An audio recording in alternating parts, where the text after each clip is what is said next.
The winner of this will be live later on Disney, and I'm feeling Tweedy right here because I'm kind of feeling him because he's feeling well. I don't see nerves whatsoever, and he has that. He has the knowledge. He knows rewind in and out. However, Evo. Yeah. Evo 2018. This is the exact rematch. Indeed, it is. We had this in the grand finals, and Rewind, being the Evo champion, took it over Tweedy. So this should be one way or another very interesting, very juicy. Yeah, and since then, there have been so many changes to both players. I mean, Tweedy, he's just continued to advance his game with Starfire. And on the other side, Rewind has started playing a bunch of other different characters since then. Of course, he is going to be sticking with Catwoman, which he actually just beat his own teammate who was using Catwoman. So now it's he's got to take a little bit of that Sameach power into it. But here we go. Winners semifinals. Who's going to make it into winners finals? Tweedy versus Rewind. Definitely in a good position once you make it there. So let's see it. Nice anti-air there. The EX air flip in there. Pressing the attack is Tweedy right here. Oh, and so much guaranteed chip already. Nice movement. Oh, 2 in a row, and it's going to anti-air. That 4-3 has such a good hitbox. And whoa, that was a really good conversion. All over him is Tweedy right here. All over him. No punish there. Yeah, I mean, hey, the good corner positioning here. 2 throws in a row. We're starting to see a grappler Catwoman. He tried for 3. That's ridiculous. Come on. 3rd time's not the charm. Okay, keeps it simple with a down 1. And good. Oh my god, look at this. All this space that Tweedy has just to walk back. He could just like literally chill. Look, he's just floating. He's like, yeah, you gotta come to me. I've got forever. I've got the entire Fortress of Solitude to my advantage. Oh, what a down 1 there. Oh yeah, and you knew exactly what was gonna happen right there. Buffering it into background bounce, getting all that damage. Nice tech there. All right, in there. And Tweedy's starting to realize that Rewind is gonna throw a lot of throws out. Walk back. Nice block on the trip. That was a cross-up. First time out, kid? Still not hot enough for you? All right, so meter advantage is in Rewind's favor. He is going to spend... Oh, everybody spent all of the meter they had. I mean, Starfire is going to build it back faster just because she does get that full screen neutral advantage after the clash. Oh. But this is the spot that Catwoman wants to be in for sure. Oh, raw! That wasn't even meter burn. It was. Get back here. They're just playing leapfrog. They're just going in and out of the same corner. Oh. Full damage, using the trait for even more. Oh, well, tried to get that, catch that forward dash, but, oh, wow. Safe spacing. Oh, yes, anti-air. Oh, no, that should have been it. That was a big whiff, and that was another big whiff. It made sense to attempt the uppercut right there, right? I mean, it was like all or nothing at that point. Might as well go for it all. I mean, that looked very, very comfortable almost for Tweedy. Yeah. Wasn't command. Definitely. I mean, he controlled the pace a lot of the time. Right. I mean, one big thing was that normally Catwoman wants to keep people in the corner, obviously. I mean, everybody wants to keep everybody in the corner, right? But especially Catwoman against Starfire. And we saw Tweedy escaping really, really simply every single time. I mean, he had so many options. He could charge out, he can jump out. But every time he was like jumping out or like dashing under, and he was just feeling really comfortable and not getting controlled. And that's the biggest part of this matchup, Paul. Hey, keep it simple, baby. Right, and again, getting an early life lead is huge, but we've seen a few times today, Tweedy, he goes really, really aggressive at the start of certain matches, and right now it's kind of coming back to bite him. I mean, it's still slightly in his lead, but oh, that was the highest launch ever from that! Keeping it plus the walk back. I love that neutral jump after he's plus, after Rewind was plus from the meter burn trait. He just neutral jumps anyway. He's like, somebody's going to swing after this. You're going to disrespect me, I'm going to hit you. But it didn't happen. Good respect from Tweedy, and now he's got the first life bar. Oh, huge whiff. No punish. Oh, yeah. The down 1 again. Spends it. All right, what's the setup? Some neutral jump 1 thing? Yep. Oh, yeah. Uh-oh. Almost always from Catwoman, right? Yeah. Stuffing almost everything, huh? Lost it. You Okay. never had it. All right, so full 100% life bar. They're just starting the game now, basically. By the way, score, unfortunately not correct. Tweedy 1-0 up currently. Yep, looking to make it 2-0 if he can get out of this corner, but that's easier said than done. I mean, Catwoman is a crazy corner control character. Hey, you know, Tweedy's like, you know, I don't even get out of this corner. I'm just going to fight from it. Oh, great dash under. That was that beautiful. Was so good. This is going 3 bars to spend. perfectly. Probably opts to go Still with not 1. hot enough for you? Yeah, let's see. Oh, 2. Wow. Well, Like I said, both these characters build a ridiculous amount of meter, right? No stranger to it. Just throwing out just stand jabs. They must be buffered into something. Yeah. Oh, wakes up. Nice punish there. Is something distracting you? This how you ask me? Interesting. Barberson both. Yeah, I mean, what other times you can ask? Well, I guess while you're sitting full screen against each other. Oh, wow, interesting. Pounce 3 knockdown. Oh, stands up into it. Do you think Tweedy can make it out of this situation? It's For tough. sure. It's Tweedy. And it's Starfire. That's true. That's true. You never count him out. For sure. If any character can even make a zoning comeback, it's definitely going to be Starfire. Oh, that's a Huge huge whip. whip. That could have been a big punish. Way, way bigger punish. I mean, he had 2 bars. Yep. He just wasn't really confident that he was going to get a lot more than that. But I would have loved to see like meter him back 3 maybe. And now that is going to be... oh, no, never mind. But then back again. The game for Rewind, tying it up to 1-1. Got it all covered. He was probably even seeing it coming. All right, 1-1. Do you think, so we are going right back into the rematch, but do you think that if Rewind loses one more, he will switch to a different character? We've seen him play a million characters before. I don't think so, because this is looking good. And game 1 was kind of a decisive game, but still, I think he just has to figure it out. It's true. I mean, they were all, it's very close so far. Definitely going towards the back. And right now, they're staying pretty even. So usually in matchups like this, most of the time, you're going to see the Starfire with an early lead, and that usually goes away as soon as the positioning changes. But if you do see a match like this where Catwoman had the lead pretty early and now the position is still changing, that's really good for the rushdown character. Oh, was that a max range back 3 there? I think so, but her back 3 goes so far. Oh yeah, that's true. Guaranteed chips so much. Doing a little pop rocks into full trait. Ooh. Wow! The yes. 4-2 whiffed over the low whip. Tweety is looking good here in game 3. Oh, the cat dash, right? Oh! Just do it again! You're so stubborn, Rewind. If it doesn't work once. All right, now he's just got to get the chip, and wow, beats the wake up neutral jump 1.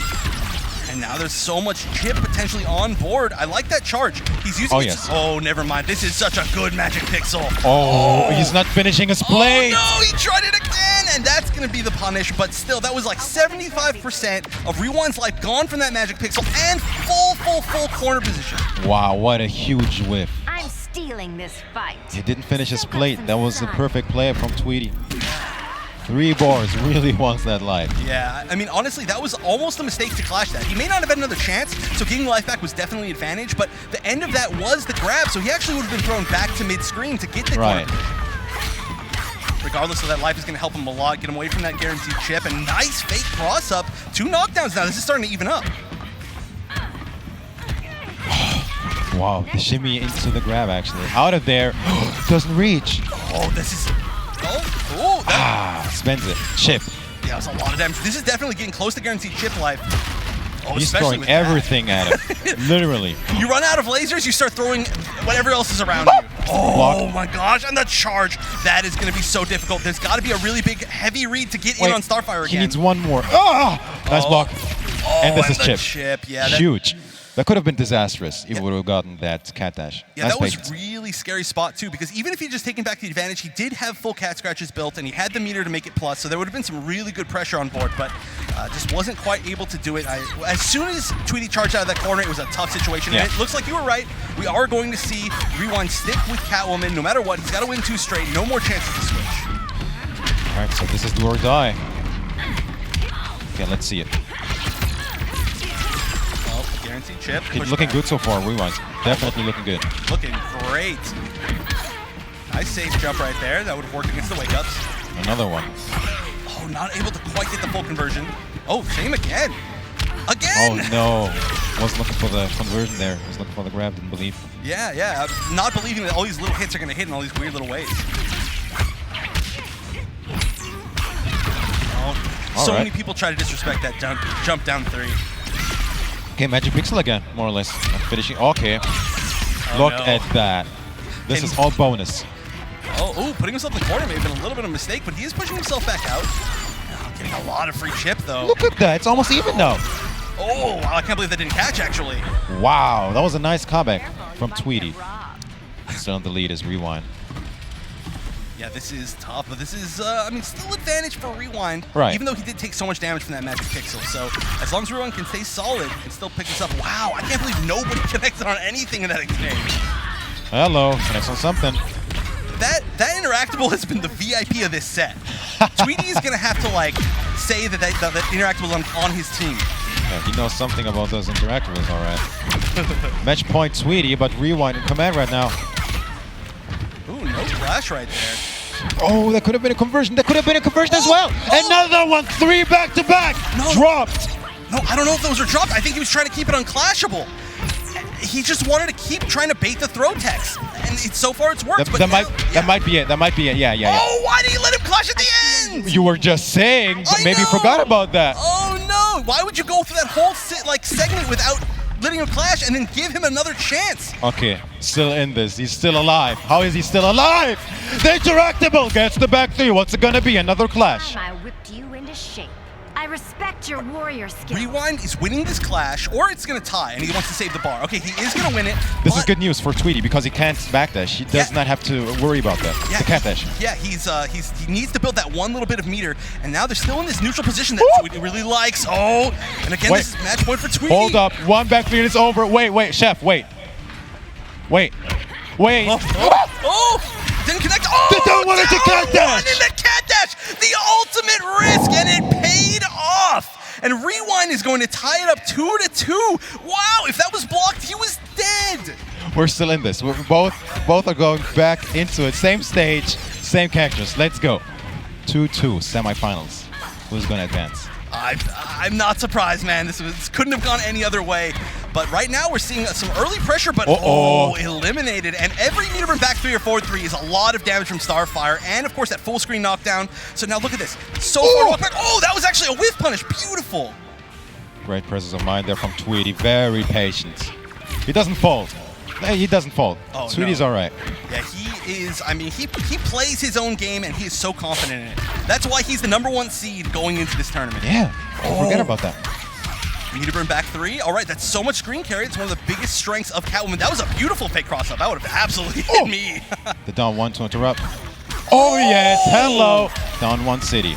Great conversion. Oh, wow. He spent the bar. Oh, he's got a lot of meters, so it's understandable. Wow, that actually... Okay, so what happened right there? He meter burned the interactable. He canceled the normal into trait, and trait whiffed because the first part armored through, and he punished the trait. That was crazy. That was so fortunate for Tweety. That was unbelievable. That was absolutely. I mean, if he canceled into anything else, like, he would have been fine. But anything but trait locks in that long animation.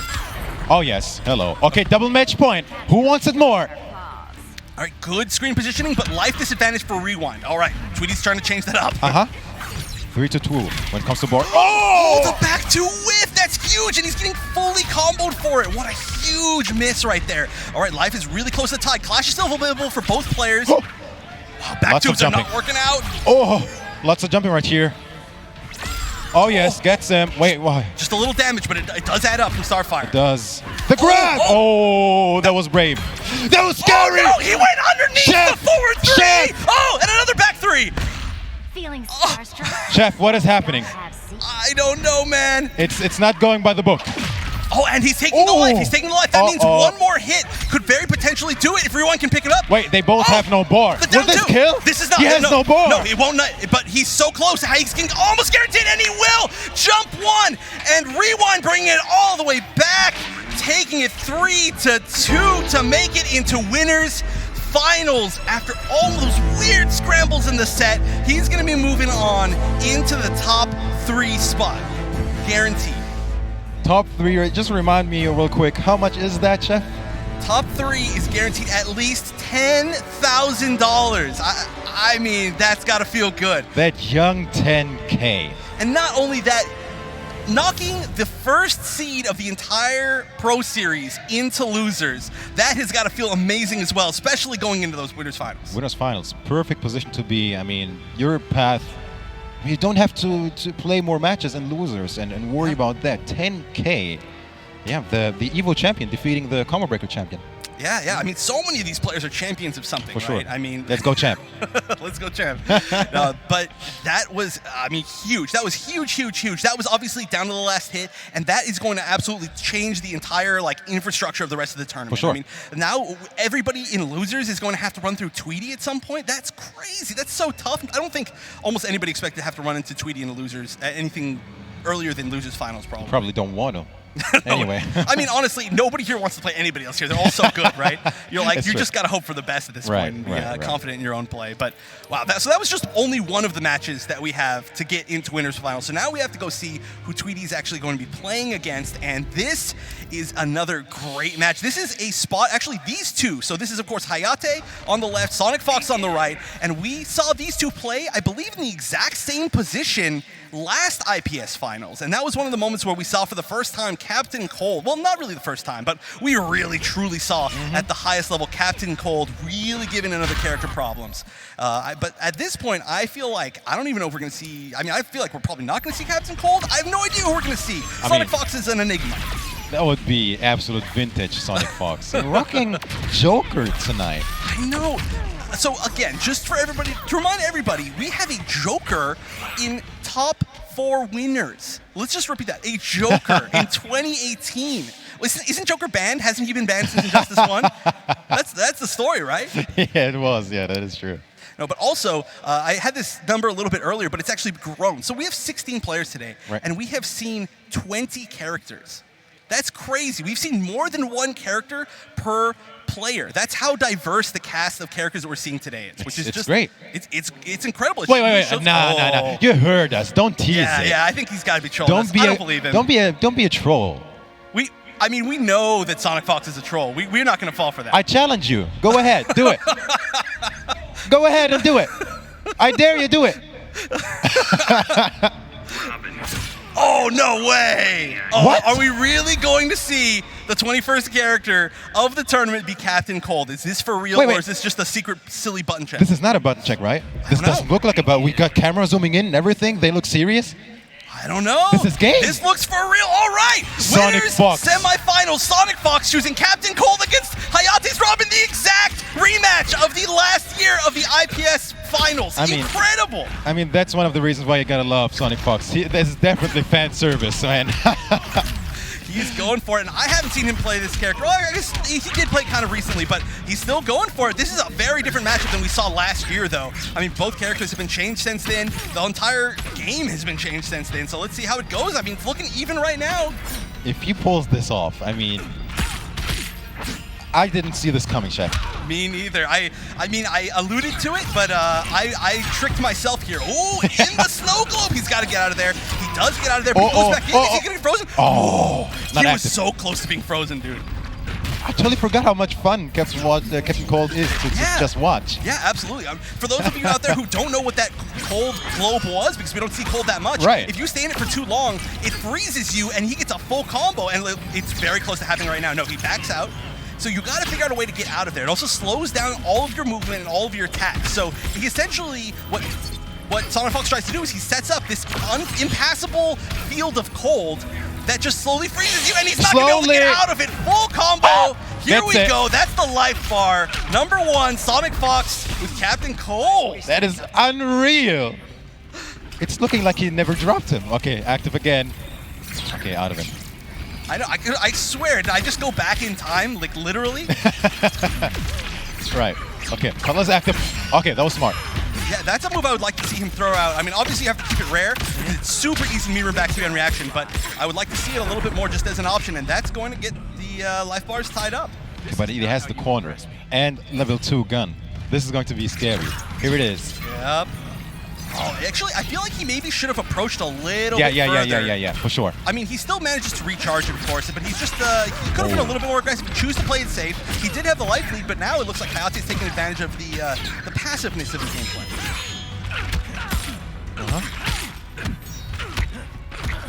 Look at that patience from Hayate. I'm just gonna throw this out here. Best throw in the game.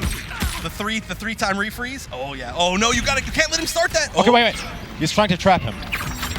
Nice flip over. Oh, he meter burned it. Interesting. But he had a lot of meter to spend, so that's cool. And this is looking really close to even. Oh yeah, yeah, important good clutch. clutch. Oh, they both have 3 bars. Will they spend it? Oh, 2 Hayate to only spending 3. 2. It's hurting him. So this is scary because Captain Cold can put up the damaging snowfield, and he can also put on his own ice armor. So if you get too low, there's just nothing that you can do about it. Like Damage it's almost over like time. a scarecrow situation. Yes, definitely. And this is looking like very close to that. He's taking a little bit of damage constantly. Oh yes, hello. Oh, there it is. Oh, this is going to be an issue. And the ice Chip, wall. chip. Oh, look at it. He's taking so much little damage without getting opened up. But finally, he gets the hit, and Hayate is going down in game 1. Wow. To the. He's even got his hand warmer. He needs that over his entire body right now. That is the only way that you're going to be able to beat Captain Cold. I mean, I just wish I could ask him did he do that because you talked about it? Was he like, hey, wait, this was a thing back then? Honestly, with SonicFox, he plays so many characters. He probably heard it and he's like, oh yeah, I played that character. That was something, yeah. I'm just kidding. I mean, it worked a million years ago, literally 1 year ago. So maybe it'll work again. And honestly, Fox is just one of those players who plays whoever he feels like playing at the time, right? So maybe he's just like, yeah, let's do it. Okay, let's see it.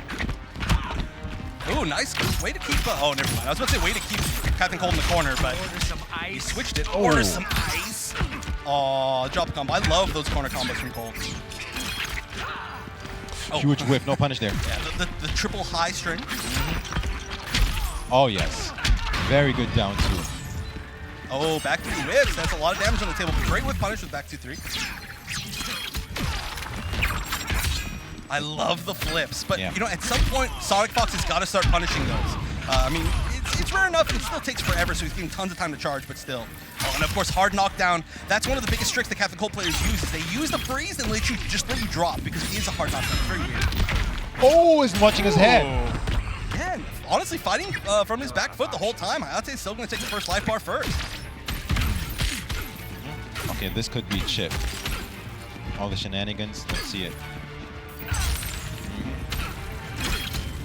Oh, that's good. Oh, look at that. Oh, wow, okay. Literally being Robin right here in this situation. Oh, no. Yeah. Okay. The regime is made up of Still in a good position. Yeah, at least, oh no, but interactables on both of these sides. Wow, he used a full string right there. And people usually aren't ready for that. And we're seeing the swoop conversion.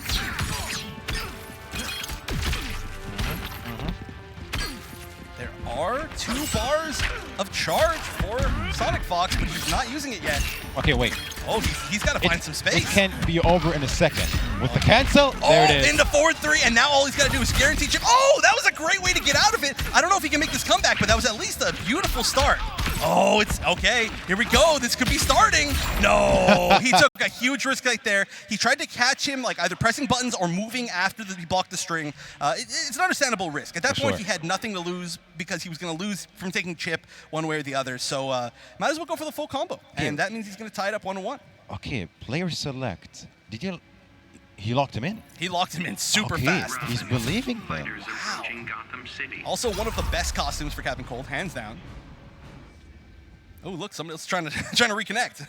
Turn your pads off. Right. All right, so wow, yeah, 1-1, and he's sticking with it. SonicFox is one of those players that commits to characters in sets that feel like nonsense sometimes. Right. But nobody will ever doubt SonicFox. It's impossible. He's SonicFox. He knows stuff that, he knows stuff. Oh, wait, he can't activate while in the freeze, yeah. Oh. All right, builds 1 little bar of charge. Oh, and no interrupt there. I think he can down 1 that. He does have a 6-frame down 1. This is war. Yeah, quite literally. Oh, catches him. He's been hit by that trade a lot in the last game. Oh, nice block there, yeah. I mean, obviously it's been a year, but you can obviously tell that Hayate is a million times better at this matchup. All right. Wow, he was able to block that in time. Yeah, wow. that Robin advantage. Oh, wow. We're actually seeing some forward movement from SonicFox here. There's the cold field. He's taking damage over time there. Yeah. Wait, was the battering just slowed as well? I'm not sure. I'm not sure. Was it getting cold? No. It just leaves the trail. That'd be funny, man. That would be an advantage. Can you imagine you could follow it in because it's slower? Ooh. For sure. Oh no, yeah, no, there's really not a lot he can do here. Honestly, he's not gonna be able to move forward. Oh, because, wow, the swoop didn't even reach. Slow-mo dive kick there. Yeah, the damage over time was gonna kill him basically. So the best he could have done maybe right there was, I mean, there wasn't a lot he could have done. It was a tough spot. Oh, yes. Conversion. Second hit. It's not enough, right? Oh, no! Especially not if you drop it, but nice. So what he did right there is you can 100% of the time punish the wall, because if he meter burns it, he kicks it, but there's still a gap between when he forms it and he kicks it. He knew that 100%, and Hayate took the first life off from him. Level 2. All right, moving through the cold field. Wow, he was really close to getting Level frozen. 2. Yeah, look how fast he builds it. Sonic's content with this. Level 2. This is actually such a genius approach by Hayate. It's really hard to tell if you haven't seen this matchup a bunch, but he is using every little bit of advantage. You see how he throws down his trait, and then he backs up, and then he uses his trait to move in as soon as the recovery ends. It's so good. Look at that. Oh, no! Oh, as you say that, meet the Sonic demon? knew Try he was asking trying to Mr. get ready for it. Freeze. Yeah, you know, honestly, I think he just timed the trait teleport a little bit late. If he'd done it a little bit earlier, he would have timed it right to the moment where the smart Birdarang hit. But Okay, wait. Level 2 is not active. oh yeah, this is a good spot. Yeah, he needs yeah, to charge for a second more. He gets There it it, is, but there it he is. can punish him for activating it, and he needs to just keep the pressure on. If he gets knocked out one more time, he doesn't have Clash available. I don't know if there's anything he can really do to get back in. Now it's getting Oh. scary. This is the place where it's getting scary. Oh, and he's locked in there. Oh no, he barely made it. He found an inch to squeeze out. He can still do this. He's got to get in. He's got to get into different situations. He has to somehow, but Oh, not there's the making it challenge. easy. Okay, here it is! Here it is! Oh no! Wait, he might freeze. Oh no, he had to switch sides. He's making the most out of it, SonicFox right here. Throwing everything at him. On block, he did the uppercut, and that's unclashable. That's a huge amount of damage. Wait a minute. It's How much not- is this gonna be? Not enough, but he's definitely in a spot where he can end it in some sort of unclashable way. A throw, even like a sweep will guarantee something. Oh! No conversion! Oh, he runs into it. And, wait, okay, wait. Oh no, he can't Oh. move past the field. There was no way out of that as SonicFox takes game 3. I don't know what he could have done. Maybe he could have tried to swoop over it, or maybe he could have. I have zero idea what he. This could have possibly entire done. game, SonicFox has been throwing everything and the kitchen sink at him. I mean, trying to make really the most out of the puddle, the level 2. Yeah. Oh, goodness. I mean, honestly, I'm telling you, even though SonicFox is ahead 2-1, Hayate is playing this like a genius. He's playing this well, for sure. So smart, and I've never seen a Robin have to play against the cold at this level and also play against the cold at this level so well. Oh, and speaking of playing it well, look at this huge life lead. We're going to see a knockdown into a mix-up by a background bounce. Hayate is coming in this aggressive mood right here. This game 4. Oh, no conversion off the down one too. Oh, the icicle. That may have been a mistake. That was a pretty far icicle, but he didn't get really punished for it. We also haven't really seen any icicles thrown out. Show me the meter burn icicle. Oh, yes. Oh, 4-3 through the wall, and look at this game. It's just Decisive. being run over by Hayate. Very decisive first life mark there for Hayate. Oh, did you see the bird, the trait whip? It went upwards, some other direction. That was good. Oh yes, invincibility says hello. Nice block there. Yeah, he didn't even need to use meter for that. I mean, as you can see, he really wants to stay in his face once he's in. Look at that, always pressing. Yeah, I mean, you need to keep that momentum. Look at that. No. Why didn't he do the full down one too? He should have had some more faith in that. That was a great meter burn roll. Oh, SonicFox swinging after the second hit. Again, not really waiting for that third hit. It's a nice knockdown. Oh, 1-2-2, overhead on the second hit. He wasn't blocking high.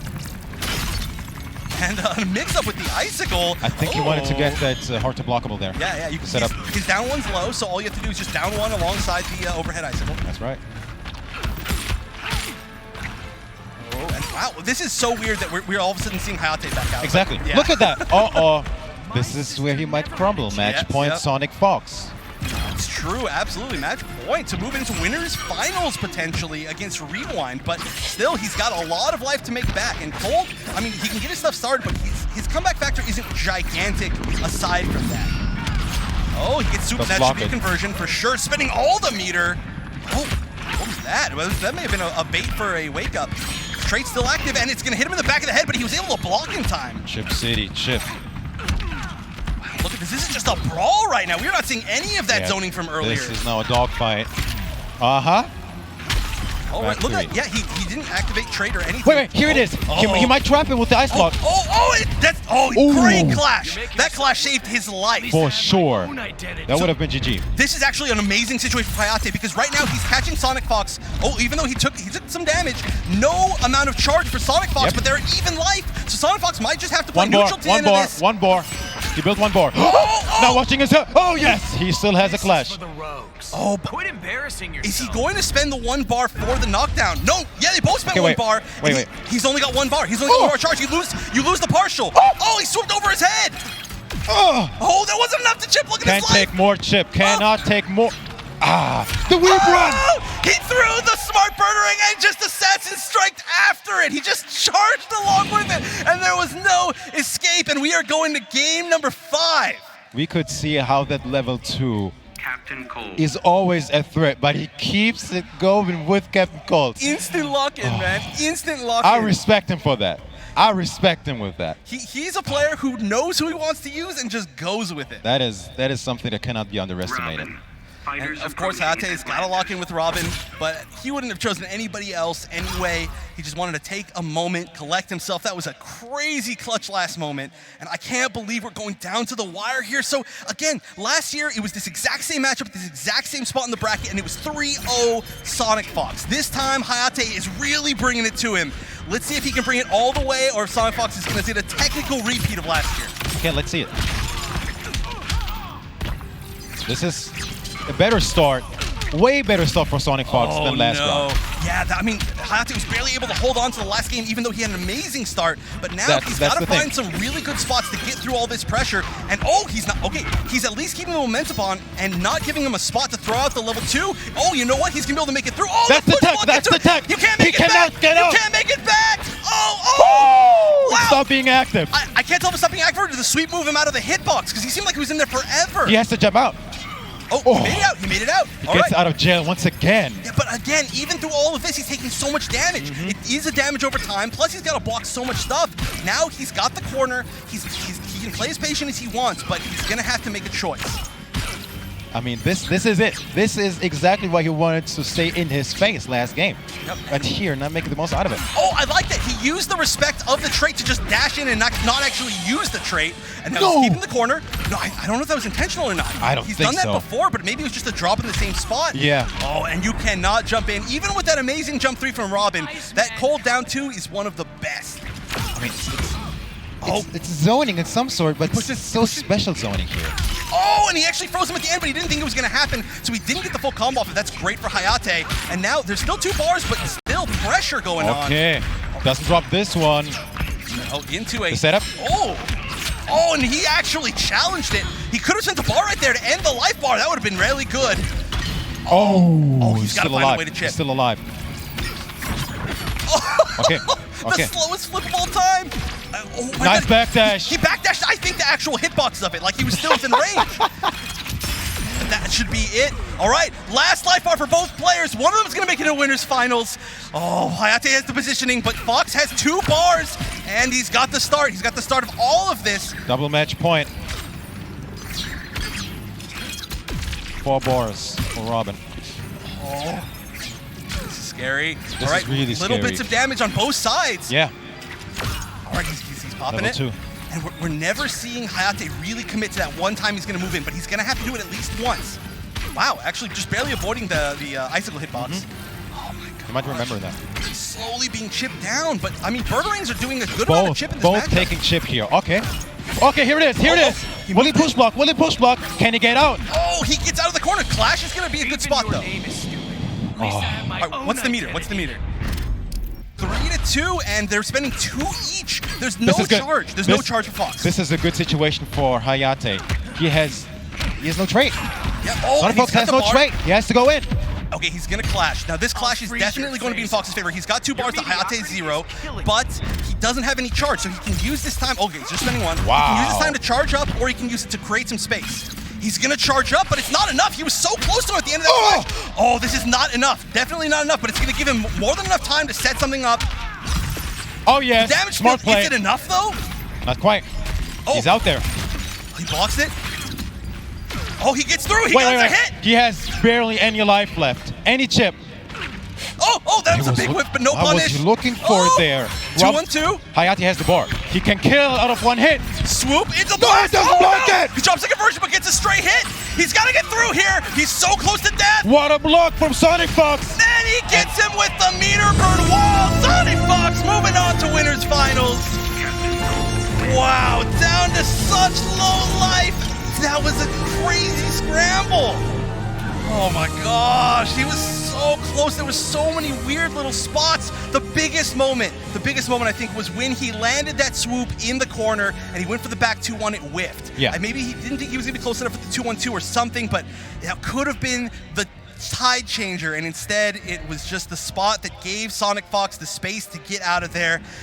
And I mean, Hayate's still in. He's still in that spot. He's still within that, at least 5th place guaranteed. Yeah. He can make his way back through, and he's looking way better at the matchup than I've ever seen him. So he can definitely run that back if he has to fight SonicFox again. But SonicFox moving in as per his legendary status to take on Rewind in winners finals. He didn't just make it, but he made it with Captain Cold. With I mean, we Captain thought Joker was a crazy pick. Captain Cold, 2018. He's used Joker, Captain Cold, and Black Manta today. That is one of our and then on the other side we have what, Catwoman and Blue Beetle. Right. Oh my gosh, just as far as what we've seen today. Of course, they have a million other characters, but that's crazy to say that would be winners finals of the largest tournament at the end of this year. That was insane. That was definitely insane, and that just it makes you wonder what else does he have up his sleeve, right? I don't know, Against man. Rewind, maybe. Well, I mean, both of them could literally do whatever they want at this point. Like, there's really no telling, right? I mean, anybody in this tournament, everybody's got so many surprises today. We've seen, like I said, 21 different characters. How many characters are even in this game? I'm not sure. I don't want to be called out. I know. Chef, I don't, come on, I don't man. either. That's why I asked the question. I'm going to need somebody in chat or something to tell me how many characters are in Injustice. Because I want to see exactly how many of, 21 out of whatever. It's like 30 or something, right? It's, I mean, it's there's a lot about the of half VLC, at but least. Yeah, we've seen so many of them already. And now we just saw another one who won three games of the winners finals, of the winners semis. That's crazy. Crazy. Unbelievable. I don't know. I mean, I really got to talk to him. Did he hear you talk about it, or did he I know that he liked Captain Cold back in the day in a few matchups, so maybe he remembered he's still good against Robin, right? Right. Or did we trigger him? I got to know. Gotta investigate. I would never suggest that we'd suggest anything for him. But just also as a side note, Hayate is moving down to fight the winner of Semiij and SylverRye, and then Tweedy's moving down to fight the winner of Gerd and Scar. But you know what? Let's take a look at what SonicFox has to say. He's down there with Josh. Thank you, gentlemen. SonicFox, once again, you've impressed everybody watching here in the house and everybody watching at home. That was one hell of a matchup, a revenge matchup that we saw from last year. Captain Cold, once again, how would you rate your performance? Because we were on the edge of our seat in that matchup. I'd rate a performance maybe like an 8 out of 10 there. There's a couple of situations I could have done better against Hayate, but I still proved to be the better player. So. Why do you rate that 8 out of 10? What are some things that you noticed that you could have done better with Captain Cold, or just overall in that matchup? There were a couple of punishes that I let slip away from me. I wasn't interrupting a lot of his strings that he was doing. Just little tiny stuff that I could be a lot better about. Now you're moving on. We're going to see you on Disney XD later tonight in the top 4. You tweeted earlier about your legacy, being part of the legacy in Injustice 2. What does it mean that you're going to be in the top 4 going to the finals for this event? I'm just super excited I get to wear my first suit on live TV. Well, we're excited to see you. As always, Sonic, you bring the energy, you bring the hype, you bring the expertise. Congratulations on making it this far. Any shout-outs? Obviously, shout-outs to Echo Fox here.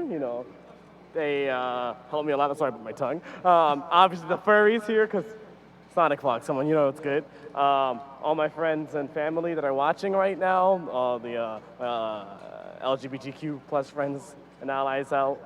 Shout out to everyone that supports me. SonicFox, we'll see you on Disney XD tonight. Congratulations, make it top 4. Ladies and gentlemen, we have plenty more action in Injustice 2. Stay tuned. The final round of losers before the top 4. Yeah, I mean, this is a lot of pressures on the line, and the deeper you get into this tournament, the more each match determines the immense amount of difference in payout. Right. These are money matches for thousands and thousands of dollars, and a shot to play in the top 4, which everyone wants to go. So let's take a look at the bracket. Yeah, so you see here at the top, this is the winner side of top 4 is set. Rewind and SonicFox are going to be meeting off in winners. Not a huge surprise. No, definitely not. These are 2 of the top 5 players in the world. These guys play each other all the time, and for them, this is going to be just another, online King of the Hill. Definitely. Except, with a ton of money on the line, and prestige, and the championship, and an amazing trophy. But other than that, your standard online King of the Hill. You're absolutely hilarious. All right, and then in the loser side here, what we're going to be focusing on in the next match we're getting is going to be Gerd going up against Scar, and then Semiij taking on SylverRye. And this is a little bit mixed of who you'd expect and who you wouldn't. I would normally not expect SylverRye and Gerd to have been this far. I'm not surprised they qualified, but them this close to top 4, they have both beaten people that were very unexpected to me. I think they're both overperforming. They're both playing tremendous today. They are, and especially considering that, Gerd going into the losers bracket right away at the start of the tournament, he was able to just put it together and just keep going, and that's what the guys are playing for there. Ready to take home that trophy, but only one person after today will win that trophy and will win all that money. Yeah, Gerd had that heartbreaking loss to start where he nearly had Honeybee and he lost, and he's come all the way back. He's almost made it to the very end, and him beating Tekken Master to me was incredibly impressive. And, Scar's just been consistent today. His plays looked really solid. And, we talked earlier in the morning how Scar has been kind of wishy-washy lately on his social media. Kind of, I'm so stressed out, I can't wait for this to be over, and, I want to play other games, and yet he's playing extremely solid. And we wondered, sometimes a mental break like that, kind of like moving on, can actually make you play better, more confident. Yeah, it's definitely refreshing, and sometimes people need to step back so they can take 2 steps forward. But anyway, here we go. Gerd trying to get something going with this straight, and Scar doing a great job of blocking, but didn't anticipate the throw. Gerd gets out of the trait safely. And sometimes, even if you do anticipate it, you just kind of want to take it because it's like, well, I'll be knocked down and only lose like 12%. I can survive that, so. That's true, because even if you do tech it still gets him out of there safely, so either way. And, Scar just going to Brainiac, which is something you saw him practicing that match. Yes. He was specifically trying to lab against Adam's wake-up that hits as a high, and he was trying to figure out how to get the best damage on whiff. That's smart. Sometimes that last bit of training can make all the difference. I know when I used to compete, I would literally text people, hey, can you try this in training mode, like literally while waiting for the matchup. Back when training mode wasn't what it was today, and look at that dive kick, so much priority in the air. It's really tough to challenge. And a trade was good enough for Scar, and he is off to a great start. Gerd getting pounded in the corner here. What we just saw is the perfect example. Gerd tried to establish his ground game by doing that ground pound, and he lost 30% of his life because of that dive kick. It's so hard for Adam in this matchup because Brainiac really rules the air. Yeah, it definitely does. And, this is definitely a matchup that Gerd doesn't want to play. He wishes he wasn't here, but that's the way it goes. He's got to do it. Yeah, when you're a character specialist, sometimes you have to get you have to be better at these matchups than the opponent, and that could be hard when you're playing someone like Scar, who plays the game constantly and knows these matchups in and out. All right, the meter burn going to be enough to extend the combo here, but hold on, Gerd not finishing his plate here, and that's going to be a supreme victory for Scar. A really dominant first game from Scar here. If you're Gerd, it's kind of this is going to happen. It's a tough match. And Gerd's done a great job this event of not letting game losses get down to him. Like we said, he lost the Honeybee and a Heartbreaker, and he's been playing solid since. So, yeah, you can't dwell on the past. You can't change it. So just make the best of what you got. And right now, what Gerd has is another Brainiac specialist. Now, Scar's been playing Supergirl and Power Girl all day. But Brainiac definitely one of his best characters. Oh yeah. If you look at all his results, all his past matches from this year and last year, and Brainiac. Definitely one of those characters that wasn't, fiddled with too much. So for the most part, gameplay is the same. Yeah, and Brainiac's also he's a good example of a character that took a while to really become a meta character. He's very wacky, very mobile, very risky. So, and now we have people like Basics and Scar, and sometimes Tekken Master using him very effectively. And I think right now Scar's picking up really well on the fact that Gerd does not want to sit still. He does not want to block. He just wants to get away, get some breathing room. So, really commend that from Scar. It's just super smart play. Scar's also a very adaptable player, very versatile player. He can kind of pay patiently. I mean, he's an ex-Superman player, or he can kind of go wild for wild. And he's good at picking up on opponents' tendencies. Yeah, no, he definitely is. Definitely one of the best at it. Gerd right there, getting that overhead, safely getting out of the character power. And again, backing off, waiting for that bar to just go all the way back to the top. You can see the progress there in the bottom. Just waiting his time, and that is an input error. Both players. That's one of the, what you just saw the last 30 seconds is one of the key differences between the top guys and the mid-level guys. A lot of mid-level guys, they never stop moving. They never stop throwing moves out. These two guys, they're pretty wild players, but they just spend about 30 seconds just walking back. They know when to turn it off and on. Yeah, no, that's what you have to do, kind of just wait for that opportunity. And, you know, if it's not there, there's no reason to overextend. And look at that Scar playing it to the tee, knowing exactly all he has to do is make contact to chip him out for that first health bar. And again, off to a great start. Didn't go to a dive kick, instead got a normal in the air, and it gave Gerd the opportunity to tie this game up. Oh, dive kick, he got him. I guess the saving grace of getting comboed like that is when you're Adam, you are building up your character power. And that's really where Adam without the character power is not too great of a character. Adam with the character power is the most obnoxious character in the history of the fighting game genre. It definitely is. Oh, chasing him down perfectly. That's exactly what he was labbing, how to get around that specific setup. Letting Adam whiff over your head and punishing him before he can block. Oh, really good blocking from Scar. Now Gerd does have super meter, and we have seen he will use it. And this should be in kill territory if that super disconnects. So Scar doesn't want to go crazy. That is it. He got it. I'm not sure if this is going to kill. Show of hands, hands up if you think it's going to kill. No one had faith it's going to kill. I don't think so. Oh, this is going to be close. Just has to put hands on him. Great push block there by Scar. Doesn't want anything to do with it. Very, very tricky for Gerd. Oh, clipped his legs. His legs a little too long. Yeah. Oh man, long legs, easy to anti-air. That's that's exactly what it was. So Gerd tying up the set 1-1 here. What an incredible comeback by Scar, not missing a beat and just holding on to this momentum. He says, this is still my set. I don't care that you won that last game. Yeah, I mean, man. Cross punish here, but drops the back three follow-up. Now we have a huge lead from Scar. The perfect example of Scar being a veteran pro here who's been in a million tournaments where that kind of wacky shenanigans happen and he's like, yeah, whatever.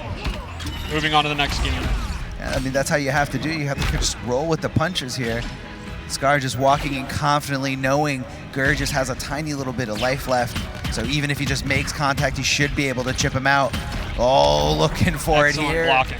Great blocks. That is very, very tough to do. That overhead can come at any moment whenever Adam is airborne. And you also have to think about the throw. Oh, you see, again, it's tricky to punish the regular dive kick because the threat of meter burn and how fast it is. It's one of those things on paper where it's like, oh, well, the dive kick's punishable. And it's like, why aren't these top players punishing it every time? If I was playing there, I would. Nah, you wouldn't. It's very easy to see from the outside in a lot of different situations. Checking him there with that sweep. A very pesky move there by the Adam, and a beautiful tech there by Scar. All right. Oh, he does get it. Normally the teleport just gets low damage, but in the corner he actually gets a small little combo. Let's get small. Unfortunately, this clash is not really going to help him. I mean, he's alive, so it's better than death, but... That's very true. Trying to build up as much meter as he can before Brainiac just, of course, sweeps on in. All that air mobility, but hold on. Gerd still in this. He's got no clash. He's got no bar, but... I think he just analyzed his chances on that clipboard, and it said 0%. Hold on. But we'll see. You might be Hopefully that was just penciled wrong. in, not with pen. There you go. Summoning the trait, but holding on to it, looking for it, and it's just kind of going to guide his way in safely into a situation where he's going to take out Adam, but that is going to be a punish. Hold on, air escape just had enough bar. He's got nothing. He's on his lifeline. Oh, that's unfortunate. Very unfortunate for Gerd here. Down to his last game here. He's got to win the next two to stay in this, and Scar feeling confident, has an entire game to work with here. And you got to think, Gerd, you know, we all day we've talked about how passionate he is. He's got to be thinking, I did not come this far to lose now.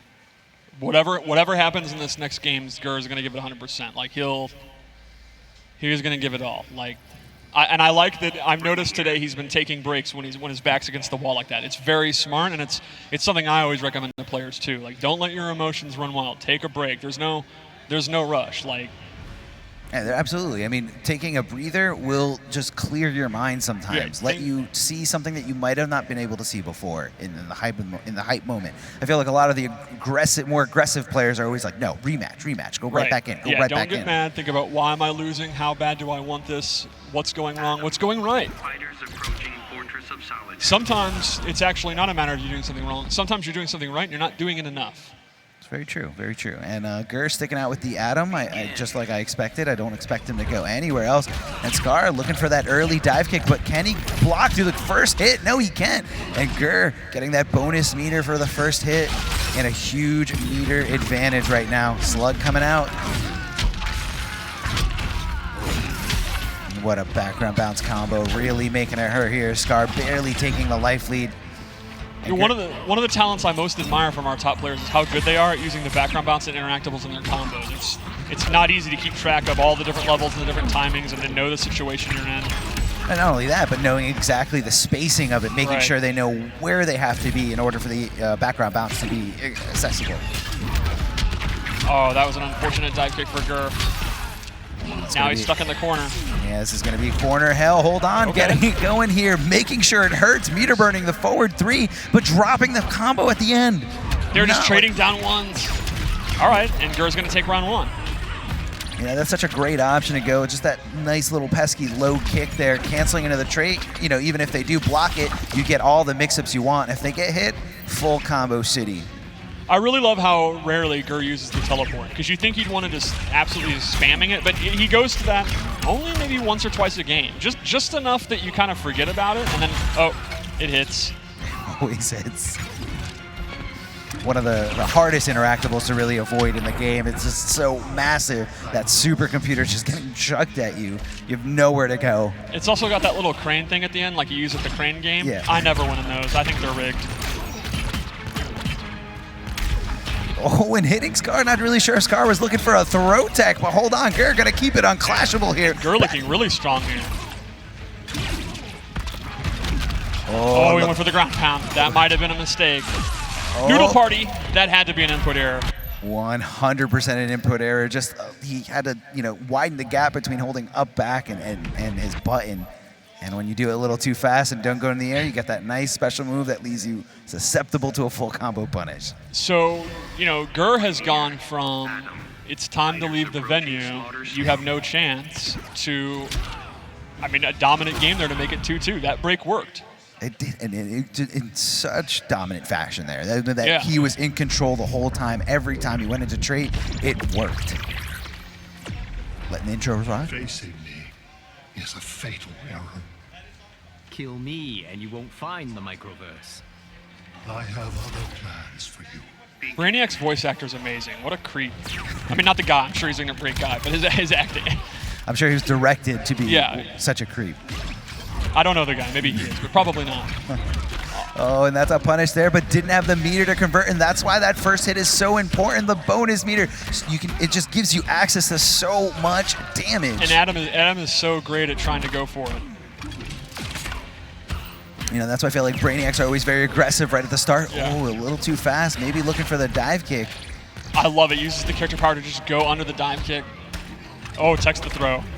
Beautiful tech there, looking for something there, but Scar not biting, just kind of being patient. Scar knows this is it. This is the last game. Everything's on the line. Let me not get too aggressive until I see the opening. And Gerd air escaping, finding the breathing room, but doesn't convert the combo. Somehow Scar getting hit there. Man, that's huge for Scar.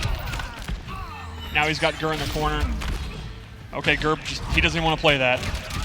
Oh, this one's going to hurt. He's going to be in the corner, forward 3. What's going to be the setup afterwards? A little bit of a drop. Can he open him up? Yes, he does. Not a drop, it was a setup. Look at that. And it is essentially dead even. The only problem is Gerd's not super good on resources right now with meter. He's not, but his trade is ready to go up, so if he can continue to use it... Oh, that's a shame. That is a shame. Just a little bit of a miscalculation there. He thought the drone was past him already. Stands up and is susceptible to a full hit. But hold on, we're in the corner. He's got to be mindful of this interactable because Brainiac can chuck it. Excellent blocking. Goes for the wow. throw. He delayed the throw just a little bit, and he still teched it. A throw of his own. I think both players are I love teasing the interactive. Yeah, the patience there. I know what you know. Well, I know that you know. So let's just do nothing.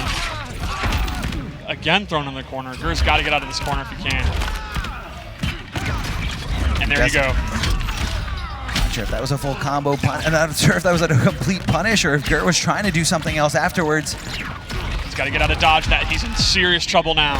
Now, I'm sure he did that knowing if I am wrong, I do have Clash. So that was a good use of Clash. Yeah, he's got Clash, he's got all the meter in the world, uses 2 bars, gets 25% back, and you know, he's still got 2 meters to work with, never mind 1 meter to work with now. Great block on the double overhead. A little too slow. Yeah, even though like I feel like that input error is only deadly if it's right next to your opponent. Dropped combo. Let's see how Scar's gonna take it super conservative here. Oh wow, and he actually went to the low. This is down to the wire here. Just a few straight hits. He really wanted the ray gun. Unfortunately, yeah, the ray gun, he used his meter for that. Oh, what's going on? The signs! Oh, not enough, and he gets through it. Gerd was so sure that it was gonna be enough, and he is absolutely crushed by this moment. Just a few pixels away, 2 great jump-ins, the science setup, and it wasn't enough. Scar just bullying his way right through it. That is the most heartbreaking thing I've ever seen in my life. I need a break. I count on science. You can't. And science failed us there. It did. Failed us miserably there. My heart goes out to you, Gerd. So much passion, but huge shout out to Gerd for making it this far, going down that first round to Honeybee and eventually outplacing Honeybee later on in this tournament. The worst part is, you know, Brainiac is sitting there, I calculated the damage it would do and I knew I would survive. Fool, you had no chance. That's definitely the Brainiac that we all know. Now he's going to take that science and be even more OD. It's too much. I don't know who can stop Scar today. He's going to shrink Gerd down and put him in the bottle. Tiny little Gerd. Help me, I'm emo. Oh man, Gerd. Poor Gerd. He did make top 4, but he did have an awesome showing. He could be happy. He made it all the way here, got all the way to the top 8. He's going to go home with a good amount of money and a good amount of props. Big props for a little character. That's true. That's very true. My heart. Oh man. He thought it was it. He thought he had it. It was it. Put it down and just wait. I think he didn't think that Scar would just go right through it, but that was clearly the right thing to do. And coming up next, we have Semiij going up against SylverRye. Now, these two have played each other, you know, a lot through the War of the Gods, a lot through all the online tournaments, but this year haven't really met in the bracket at any premier event. On most days, I would consider Semiij to be a heavy, heavy favorite. I think SylverRye is a great player. He got his Evo medal this year, well-deserved. Very, very hard-working player. Semiij is just simply, normally, on another level. I'm just keeping it real. However, that's what I sort of said about Biohazard and Honeybee, and SylverRye has beaten them both. So on this day, I think SylverRye could beat anyone. This may be the strongest I've seen him play. And that's all that matters, is how strong you play today. Today, right. So while Semiij has a more consistent record all year, the past doesn't matter today. The check, your giant novelty check with the amount of money, will not have an asterisk saying, yeah, but Semiij outplaced you throughout the year. It's true. It's just a check, just a normal check with nothing there. And, you know, right now, SylverRye can go toe-to-toe with Semiij. You know, when they do meet, and it is online, SylverRye can stop Semiij. Yeah, when I say a heavy favorite, I don't mean it's impossible. I would just say Semiij is the guy you'd bet on. And today, SylverRye, he's beating the people that I would suspect would beat him. He's been beating people that I would have thought, oh, okay, his run's going to end now tonight. And nope, never mind, I'm an idiot. Never ends. It never ends against SylverRye. You can't count him out.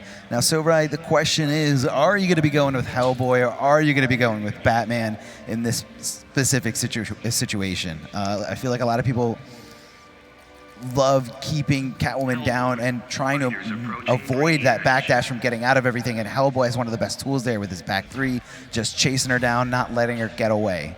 On the other hand, Catwoman has excellent air control, and that's one of Hellboy's strengths. So you know, I wouldn't have had a prediction either, but it looks like he's going to go Hellboy. And there's obviously something to be said for how well you're playing today. And his Hellboy, his Batman's looked good, his Hellboy's looked extremely sharp. Doesn't mean you're stopping me. Begin. Oh, the low whip getting that first hit, but SylverRye ready to go in with that wake-up attack. Has the armor, the character power activated there. Very short time. Now he's teasing the interactable, teasing and pretending he's going to go for the throw, but Semiij read it and is all over it. Advances anyway, and this is going to be a tough knockdown in the corner. I think one of the things that SylverRye's done really well today is his use of the character power, the armor, where he's been really good at waiting it out. And a problem in this match might be that Catwoman's range is so strong that it's kind of hard to just walk back and do gunshots till you build it up because she's always in your face. Yeah, she's always just one jump and two away from you. Right. Most lengths of the screen. So you really have to kind of consider the jump in arc and the reach of that jump in whip. I really like the way he just used the air dash to stay in the corner so that her back's to the corner, and now it's paying off. Oh, I mean, it is definitely paying off. He might just steal this whole round. Oh, drops the ender there. But that's fine. I think SylverRye was anticipating an air escape, and Semiij just didn't give it to him. Looking for the low whip again, but SylverRye backing off, trying to just kind of take this life lead and take control of this match. And the low punch here. The low punch is so obnoxious. It doesn't do a lot of damage, thankfully, but man, does it control like the ground. Yeah, it just kind of gets under your skin, and you're just like, I really wish I didn't get hit by that, because if I blocked it, that's a full combo. I don't remember who it was, but someone in the crowd was like, why is there an air low ground pound from the air? Who created this? What is this madness? And I'm thinking, absolutely, such a trolly, annoying move to deal with. And SylverRye is so good at abusing it, just enough to get you irritated. You start making mistakes and crouching when you shouldn't. Whipping him into shape here. A hard knockdown has him in the corner, but SylverRye refuses to lay down, goes for the wake-up attack, and Semiij not ready for it. But hold on, Semiij is looking in a great spot. He's really just one combo away, and there it is. Meter burning the cat dash and taking game one over SylverRye. Yeah, I think Semiij did a really good job with the armor there where he was still dealing damage. So he wasn't getting combos, but like you just saw at the very end there, SylverRye did have the armor up, but he lost like 10% anyway. Aren't you the least bit curious? Don't say I didn't warn you. Begin. All right, so SylverRye sticking it out, not even looking for a breather, just right into rematch. And again, a repeat from the first game, just tripping him up with that whip. Great detail to understanding where that interactable ends, and just knowing that he can continue his combo without getting interrupted. Yeah, he was pretty fortunate to be able to get away from that. He knew the whole time. He's in control. Doesn't know about that overhead though, getting splatted down on the ground and kind of giving Semiij the opening he's looking for. Oh, just fakes going in. Oh, I really like it. Instant jump right one from into the Semiij. 3-3. Instant jump ones are a very good way to kind of stop your opponent from just doing whatever they want in the air, but it is very risky if they don't take to the air and just wait for you. Yeah, it's kind of the instant jump one is kind of like the classic Injustice anti-air that almost every character can use effectively. But like you said, the recovery is pretty bad. It's a risky move man, there. She was too fast. She's a quick kitty. Meteor back threes only have one hit of armor. Oh, but hold on. Landing in time to block the cat dash and full combo punishing. Ever you see a background bounce? No. Got to continue and went for the low, but no punish by Semiij. Never mind. Yeah. There's a full combo punish. Gonna come quietly. This how you ask me? 2 bars apiece. So no one gets anything back, but the combo does stop, and we are back in the neutral here. And the cat dash again, but snatches her out of the air. And SylverRye trying to make this comeback. He's not throwing in the towel because then he would be down 2-0. And it's just like game one where SylverRye's playing fine. Semiij just seems one step ahead of him. He's just slightly more solid, and it's enough that this comeback's going to be very difficult. He's starting it right now. And he always seems meter short. Yeah. All right, here we go. That's the first step. This is going perfectly. I am so over this crap. Now Semiij is in control here. Is he going to make sure he gets something? Oh, he possibly might have thought SylverRye wouldn't bet his 1 bar, and he was just trying to, play patiently there. SylverRye looking for one more, just a few more straight hits, gets the gunshot, but he is forcing him to block it. And what a punish here. Oh, no, that hurts. And that's going to be enough. That might enough. be death. Yeah, that hurts bad. Catwoman cashing in on that character power, and Semiij really feeling himself, really feeling comfortable, in control. He's got one game left to go. That little bobbing up and down might have been the most hype I've ever seen him in like 2 years. Like that, I would call that excited popping off Semiij. That's it. That's Semiij at maximum pop off. Do you think there's any chance he gets super emotional and happy when he's off camera? Possibly. Like literally as soon as the camera stops, he's just popping off like he becomes Tweety. He could be camera shy. He could be like a Boo from Mario. Like as long as you're looking at him, he's like, oh no. I'm serious. Nothing but Catwoman. Nothing but studying matchups. A little whip tripping him up. Yeah, that's really doing a great thing for Sameach here, just kind of keeping SylverRye in check and not letting him walk around, because if you're so busy worrying about your feet, you really immobilize yourself and you don't want to do anything.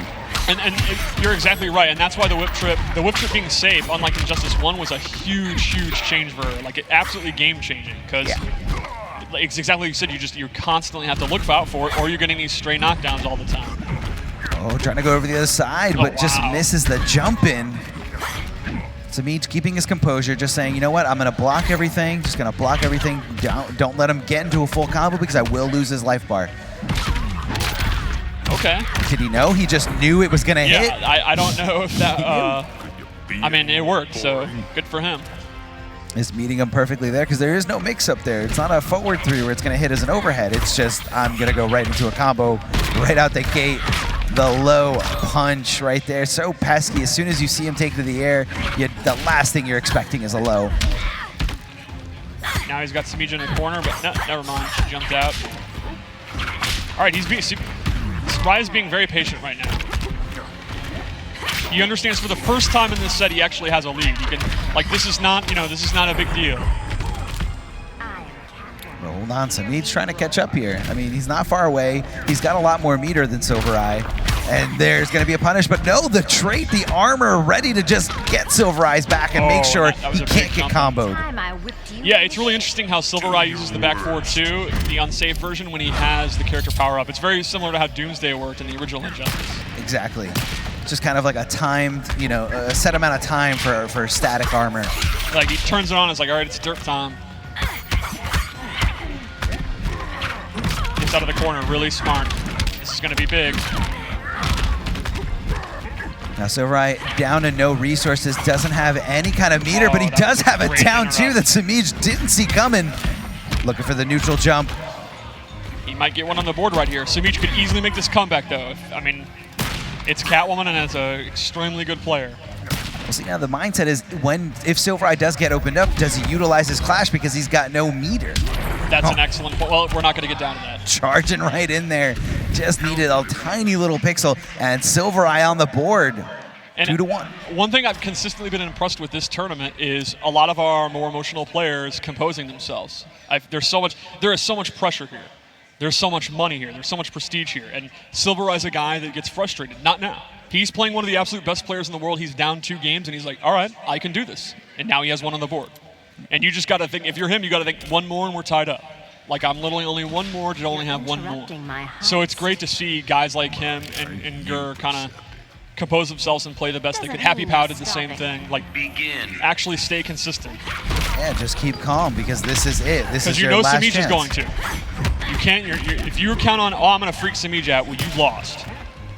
Definitely the last thing that Semiij ever does. Right. He's the way everyone just describes him is that he is a machine. If Semiij's arm got cut off and he's literally profusely bleeding on stage, oh, like, this match got a little bit harder, but I'm still good to go.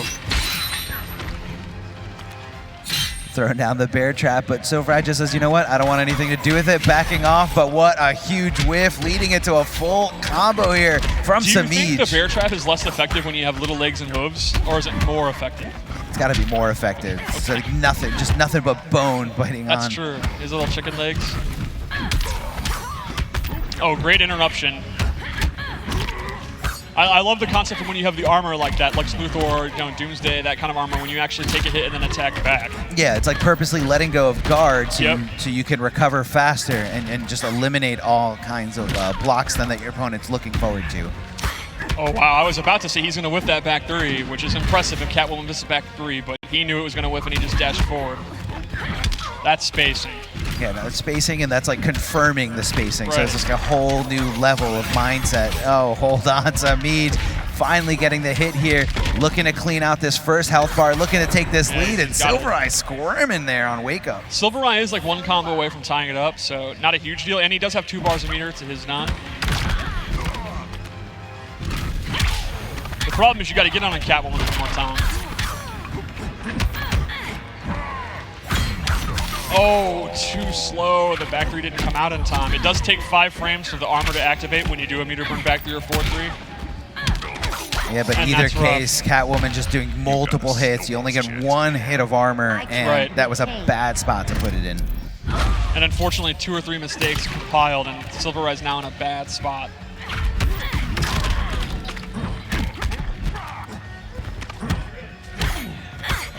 Just checking him over and over again with those down ones. Semiij slowly trying to take this here. He can't even get off this life bar, but hold on, SylverRye. This is his last chance. If he doesn't win this, he's going to be SylverRye. First thing he's got to do is get Semiij off that clash, and hold on. He might be doing it here. Spends 2 bars to that's make huge sure it damage. hurts. This is so much damage. Oh, wow, what a read. Oh, no, that's a heartbreaker. Oh, everyone's freaking out. This might be it. Oh yeah, that is gonna be it. Ensuring that Semiij taking it here over SylverRye, 3-1. Using that meter burn back 3 to just make sure it does extra damage and not giving the execution, not throwing it up for chance. Right, I mean, I thought Semiij played, he was Semiij today, which means one of the absolute best. And SylverRye had a great run. He did get top 8, and he could go eat a slice of silver pie. There you go. We're just going with all kind of SylverRye rhymes today, aren't we? I dig it. I dig it. And that means we have our top 4. Not quite yet. I believe we still have to do 2 more matches. We have losers top 4. Yes, yeah. we do have losers I top forgot. 4. It's going to be Tweedy going up against Scar and Hayatei going up against Noble Semiij. I mean, this is it, man. This is do or die again. This is the loser side of the bracket. You're out of lives. This is your last life. So if you can't make it here, you're done. And I mean, Hayate versus Semiij is interesting because that's 2 people you expect in the top 4. Especially, Semiij is always consistent. Hayate has off tournaments, but not when there's big money. He's big money Hayate, big money Canada, big Canada. Like when there's big money and big prizes, he always plays at his absolute best. That is true. I mean, you know, he was a top 4 finalist from last year. Exactly. And I remember last year going into it, he says, you know, even though there's a lot of other players that are better than me, I think I can do it better under pressure. That's exactly what I mean. Like, he'll be washed up. You're like, oh, Hayate's done. And then at EVO, it's like, oh, well, Hayate randomly got his 100th EVO medal. That's weird. It's when you put him in these pressure situations, he seems to play better than ever. His crazy reads, his crazy assassin strikes seem to hit all the time. The more money's on the line. Like every dollar you add is more back 4-2s that hit somehow. There's like a correlation there with Hayate and how much money's on the line and how everything is just gonna work for him. And Tweedy versus Scar, I mean, Tweedy wants this bad. Tweedy did not come here to not make the top 4. I mean, Tweedy came here to win the whole thing. And for Scar went in here thinking, I don't know how I'm gonna do.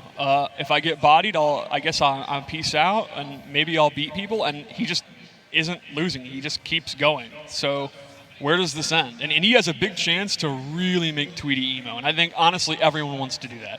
Oh, yeah. I mean, that's the #1 seed player going against someone who's just kind of, you know, I'm a maniac. I've got nothing to lose here. But really quick, we have an interview with Rewind. So we're gonna move it over to Joshua Gray. Thank you, gentlemen. I'm with the winner of EVO, Noble Rewind. Congratulations on making it to the top 4. Let's talk about your performance from earlier today. Blue Beetle blew us away. What is it about this character that you really enjoy playing, and how did you connect with him so well today for your performance? The character is just fun because he just flies all around the screen, and like he's kind of a crowd favorite too. So when I play him, like everybody's like, "Oh my god, like this is not fighting games," like you know what I'm saying. Plus, he's just like obnoxious. He's like a little cocky little character. He's like solid footsies. He has that annoying sweep. He has an overhead.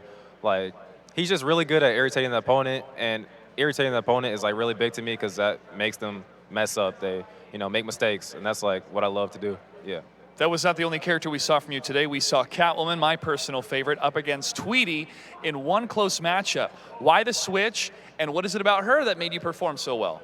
I've like historically did well versus Tweety with Catwoman. He usually does well versus like all my other characters with his team of characters.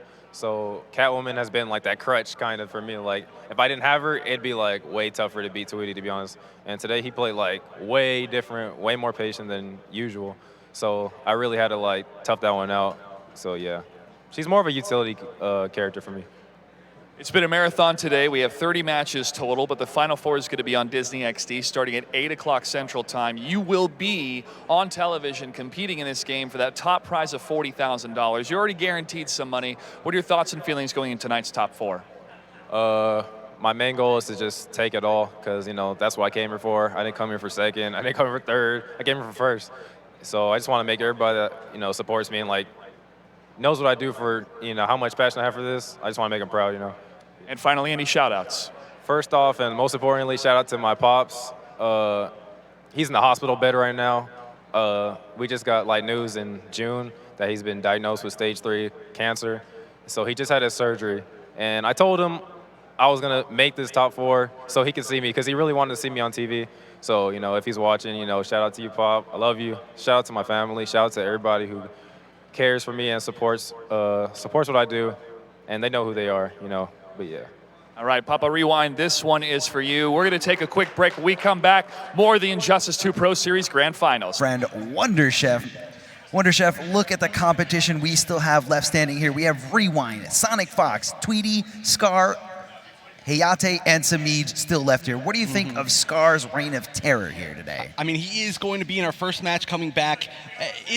So here is a very, very interesting thing, right? Sure. So of course, most of the players who got in here through points. So everybody is ranked going into this tournament. Now, first seed is Tweedy. He's left, right? I'm just gonna go through the people left. Tweedy, seed 1. SonicFox, seed 2. Rewind, seed 4. Semiij, seed 5. Hayate, seed 6. So that's almost entirely top 6. Sure. Scar, seed 12. One of the lowest seeds in the entire tournament to make it in.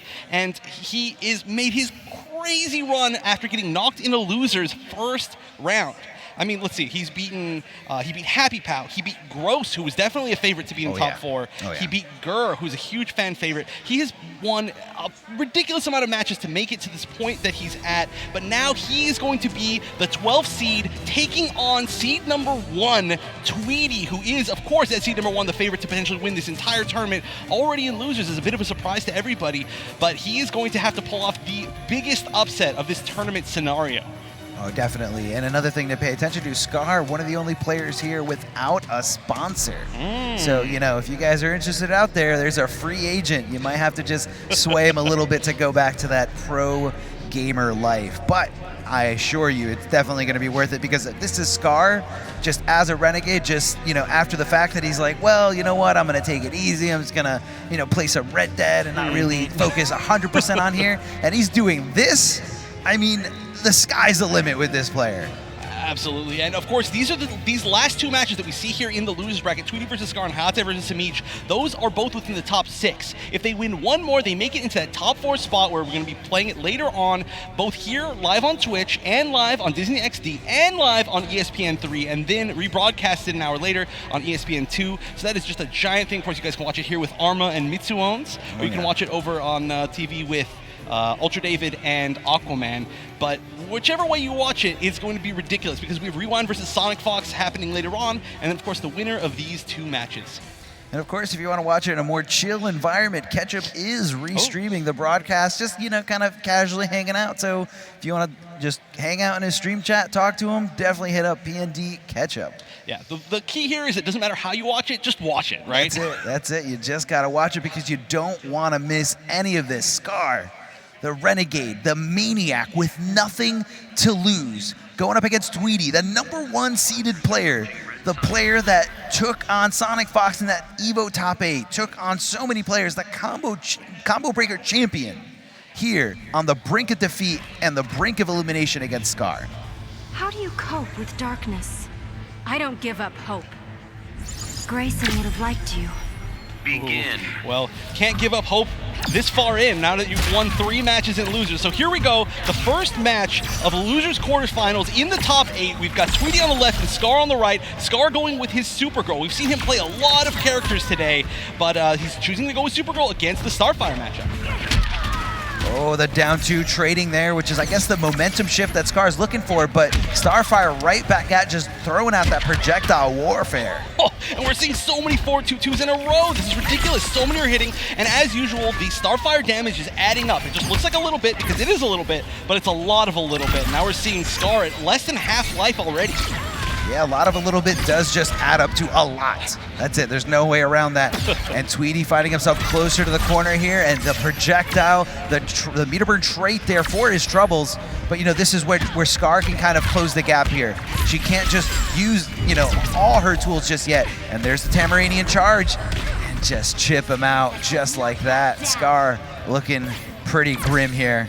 Yeah, he has so much meter, but he hasn't had a chance to really spend it on too much just because he hasn't been in. He's being hit by so much projectiles, but here we go. Big corner combo, and this, of course, could potentially give him a really good side switch mix-up off the float. What's it going to be? There you go. Are you going to get a wake-up? No, the delay wake-up from Tweedy just to kind of throw off Scar's timing and then hitting him with a throw. And honestly, that might be the win for Tweedy in the end. That changed the momentum so much. It got him so much space, so much ship. I mean, he's taking half of his life just by getting out of that corner. Ducking right under those lasers, making sure that they don't do anything, not even chip damage to Tweedy. But Tweedy getting really aggressive here, just right in Supergirl's face and getting thrown for his trouble.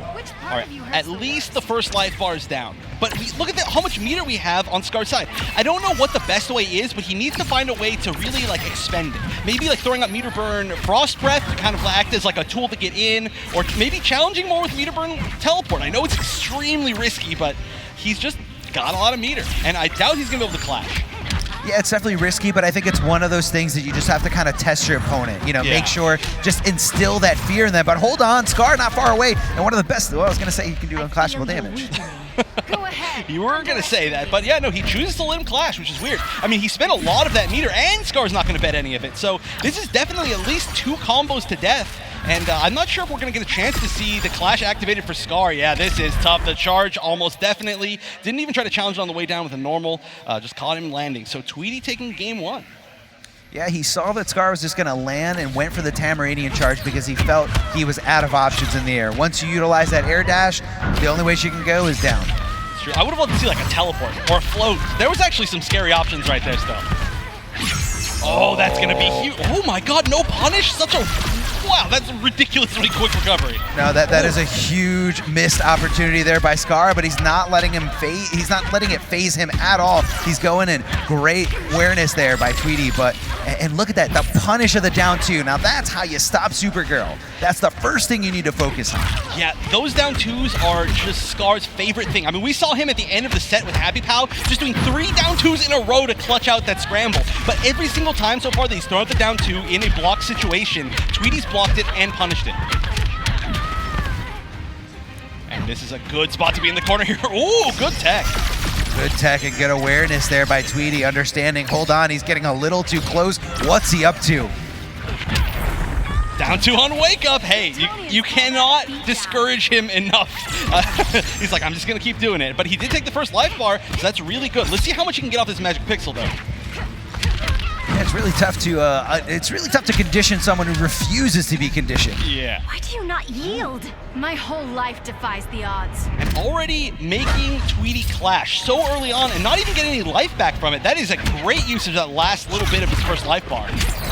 Oh, so hard to beat that air to air. But like I said, the rest of this life bar having no clash means it can be mix up in a mix up in a mix up if he does get that opening. Checking the interactables, trying to chip away at as much damage as he possibly can there on Scar. And Tweedy just trying to get control again, but it's just looking so bad for him right now as Scar just making all the right decisions there, but getting hit by the overhead, and Tweedy extending the combo, making sure it hurts. Yeah, that is going to tie up the life. In fact, now a little bit of a lead for Tweedy, and just that little bit of a lead means so much. But there we go. I would love to see more air down lasers against Starfire. Like maybe she can punish it with trade or something on block, but I don't know. It's just at least if you jump in the air and you see her whiff something, you can whiff punish it. A lot like Superman. Oh, there it is. The teleport that we were all looking for and thinking about. Oh, and then back to throw for the first time. So he's used 2 tricks all at the end of this set to try to close it out. This is still not going to be enough. He's got one more mix-up, and that's it. Jump 1 into standing 3, and Scar is taking game number 2. Game number 2, tied out. That's set 1-1. Scar is in this. He's here to play, and he's here to make it all the way back to the top. 12th seed versus the 1st seed, and we are looking at such a close match. Now, game 3 looking good for Scar to begin with. This is going to be huge. Corner combo into a mix-up. The big question is, what's the mix-up? Last time he tried to throw, this time? Still a hard knockdown. He just backed up. He's being so patient, but 2 back 3s in a row, and that is taking it back to mid-screen. Great for positioning for Tweedy. Yeah, just back-to-back back 3s here.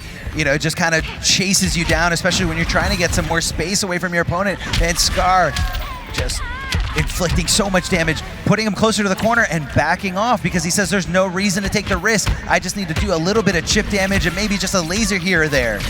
Yeah, but he's going to take so much chip damage if he's playing too safe and still manages to get the downward laser. That was all he needed. About a 50% life lead from Scar. Yeah, but I think that outcome was better for Scar because he wouldn't have to take a full combo, and he's going to force Tweedy to come off some resources. Oh, absolutely. In fact, we might see a clash soon. I don't think he's going to keep it unclashable this early on. Yeah, look at this. Is something distracting you? You have no idea. Tweedy making sure he gets as much health back as possible because that's what you really need to make this comeback. You can't come back if you're dead. You can't come back if you're dead. Only if you're almost dead, so you got to try to stay almost dead. But yeah, look at this. Scar's playing the perfect spacing game right here. I've seen him use Supergirl a lot, but it's looking way better in this matchup in particular than I've seen it before. Oh, that was the end of back 2 and a wake up down back 1. But still, the meter room back 3 is going to get close to tying it up. You can never really be confident holding on to a life lead against Starfire because she will end up catching with 2 tiny things and some chips, and then you are suddenly at half life. Yeah, and then you just start to slowly panic as your life bar just chips away at all those projectiles that she can throw your way. So it's just kind of like, do you sit back or do you go in? Very, very tricky stuff. Kind of a very intense dance. Yeah, that's actually kind of what's happening right here, but almost the other direction. And there's the down 2, the classic, and there's no clash available, so this will be a hard knockdown. And then one more mix-up could potentially do it. The scare here is that so many of those... Oh, wow, great block on that meter burn forward 3. And he push blocked the punishable down 2! That was a huge mistake. He didn't expect it to be that. He's going to launch from the back 2 throw. Is this enough? Yes, it is. If Scar doesn't drop it, and there it is, the impeccable execution by Scar. He's up 2-1 over Tweedy right now. Wow, that was such a gigantic mistake. So unfortunate to push block the down 2. I know that's not what he wanted to do right there. Obviously, he's been punishing them so well, but he must have expected it to be like a back 1 or something like that. Still, he's going right back in with Starfire. I thought maybe we could potentially see him playing Superman or Fate or something, but he's going back in. He can definitely make it back. Scar, though, needs just one more. He's confident in this pick. He's sticking it out with Starfire. He knows that no one's playing this character at the level that he's playing her. Oh, he is very confident on that. And here we go. We're seeing a huge life lead. The funny thing is we didn't even really see Scar get hit.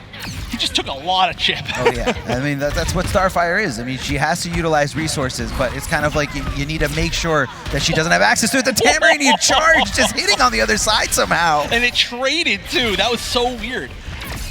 All right, so how is Scar going to be able to take this back? I mean, there's always the threat of so many different options that Supergirl has. She's so mobile, she does tons of damage, and her Oki's great. So this is still very potential, but being able to switch spots right there and get Tweedy out of the corner looks even better for Tweedy. Just kidding, you can always switch sides with Supergirl when she hits anything. That's the advantage, that huge freeze. Oh yeah, absolutely is a big advantage.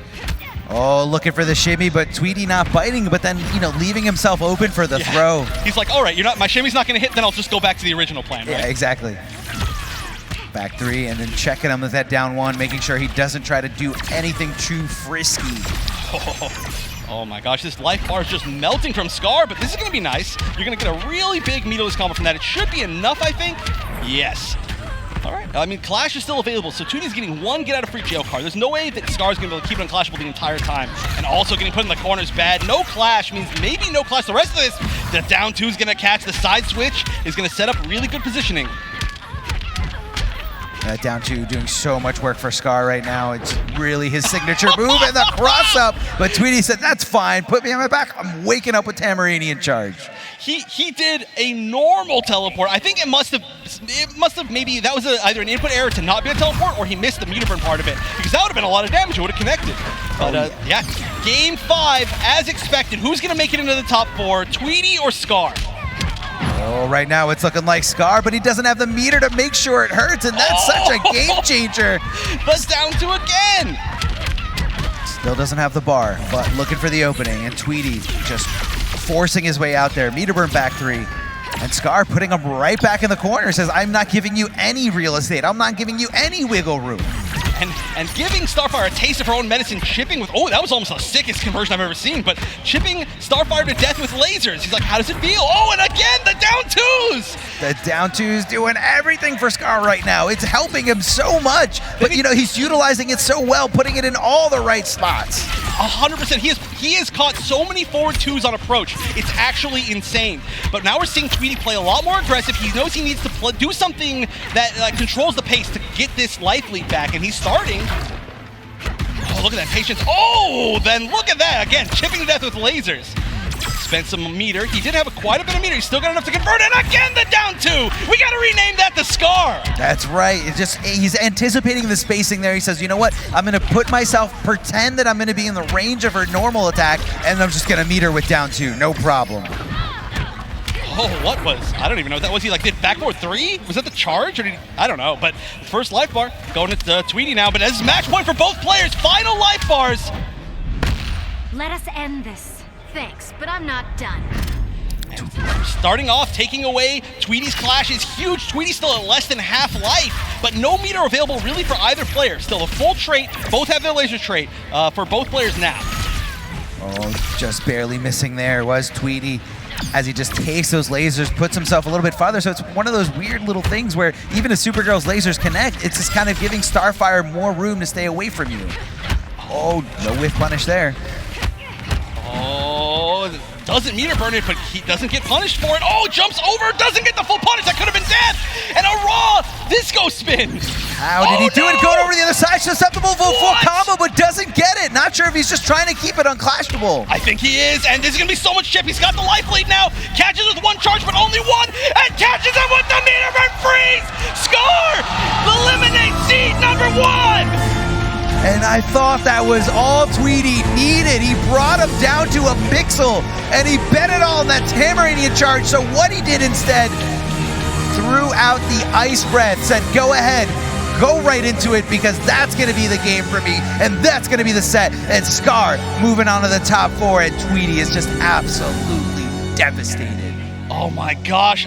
Scar, like I said, seed number 12. Only 12 people got in through points. He was seed number 12, and he was expected, honestly, I mean, he's told everybody how he's feeling currently about his play, about the game, and nobody, I think, expected him to make it this far, pulling off literally the highest upset that he could, making it a top 4. That means that he is at least guaranteeing himself $5,000, and then, of course, potentially way more, because he is on a tear.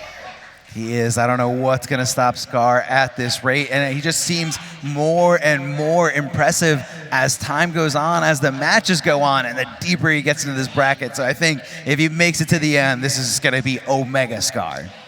Omega Scar, my gosh, his run has been crazy. I don't think I've seen him on a tear like this almost ever. I mean, maybe even since MKX days. Yeah. No, it definitely is. And Scar's always looking a very composed guy, very chill, and right now you could just see the energy going through him, the passion coming out in his gameplay, and that last match could have gone either way. Oh my god, intercepting the charge with the meter burn ice, which was 100% intentional, 100% intentional. That may have been the read of the tournament. And for a match to make it into top 4, to make it on TV, to make it into that $5,000, ridiculous.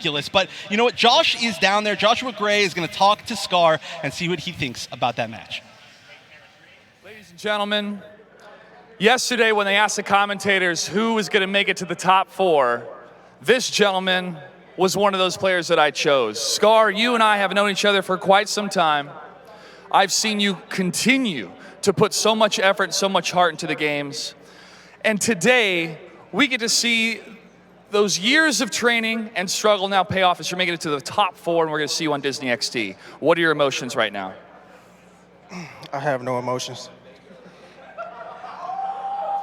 Cold-hearted. Well, we've seen a lot of emotions today on stage.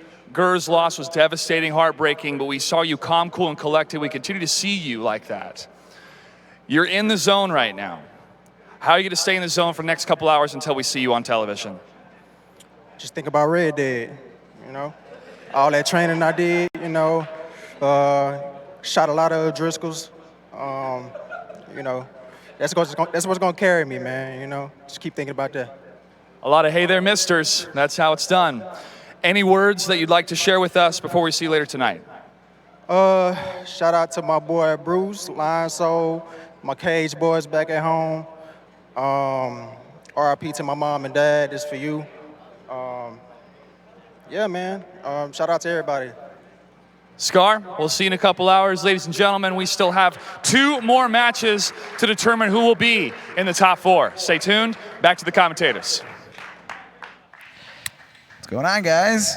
I mean, that was a great interview by Scar. That shows exactly, you were saying he's like a man who has nothing to lose. And that is basically how he's feeling going into this. And I mean, he's got nothing to lose, but he's also not lost. So that's cool, right? That's definitely cool. That's definitely how you want to be, because it's when you're seeing that, you know, Scar's just kind of taking a little bit of a step back. He's not really, you know, putting forth so much energy into preparing.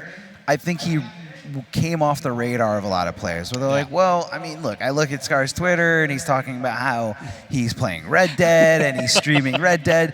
Do I really have to study this matchup? No. I'm going to focus on other matchups. So that was the mix-up that Scar gave everybody. Yeah, but the thing is, you got to remember, Scar forever, for the entirety of NRS games, has been one of the best players in the entire world. He's been one of the most gigantic threats with so many different characters. So, I mean, sleeping on him was obviously a mistake.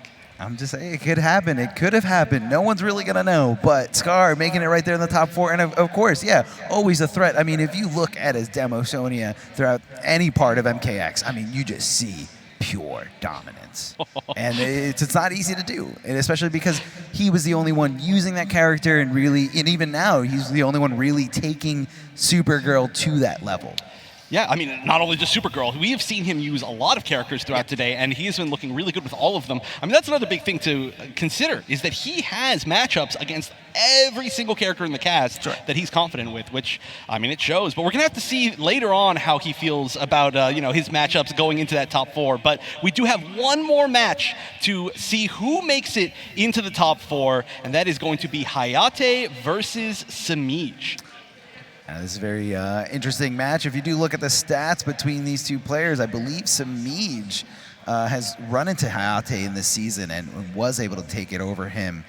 And, you know, you got to really be thinking that, you know, Hayate's going in, needs to learn from that situation and learn, you know, how do I stop him? How do I, you know, get around? Where did I go wrong last time? And how can I make the adjustments? And then again, thinking it from Semiij's perspective is, you know, how to solidify that. How do I, because even if you beat someone in tournament once, doesn't mean you're always going to beat them, and it doesn't mean that they're not going to adapt with you.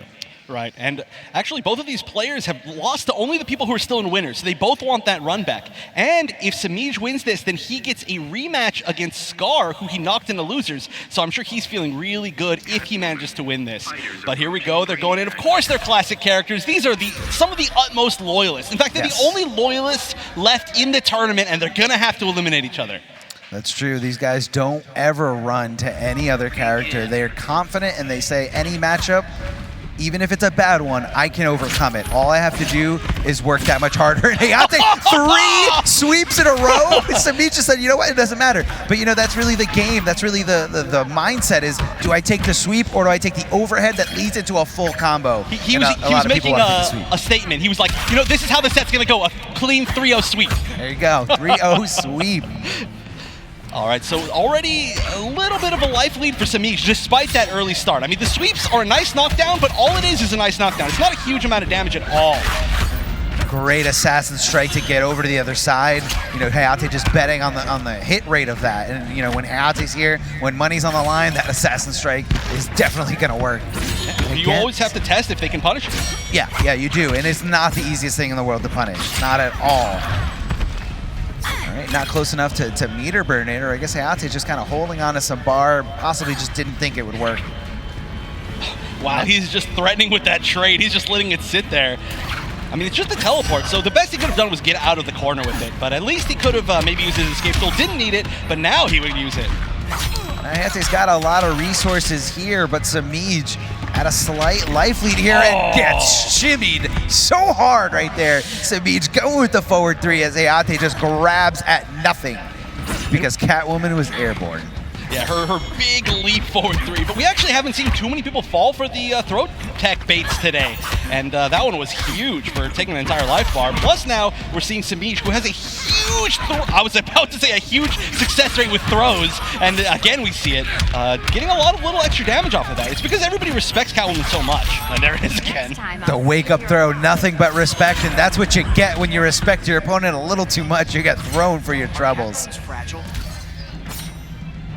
So now only 1 life bar apiece. Hayatei is definitely down a bit of life, and that's really scary against Semiij in particular because he's such a solid player that he's always going to do some damage to you while you're hitting him. It's very hard to just run away with the game. 3 bars apiece. Interesting that both players decided to hold on to 1 just in case they get an opening because, you know, that's really where both these characters get all their damage from. Is they need meter. Yeah, it's true. I mean, potentially they could take it to the middle tier, but so far we haven't seen a single background bounce. Oh, Semiij looking to go for that interactable. Hayatei, though, interrupting it and making sure that he keeps the pressure on, looking for that sweep, and Semiij finally blocks low. But that's the scary thing, is when you get conditioned to block low, that's when Robin's overhead is going to come into play. 9 lives to go for me. That was unbelievable. He gave him the opportunity to clash. He threw a point-blank Birdarang, point-blank against Catwoman, and it hit. I don't even understand how that exchange happened, but oh, this is such low life for both players. Nice down 2.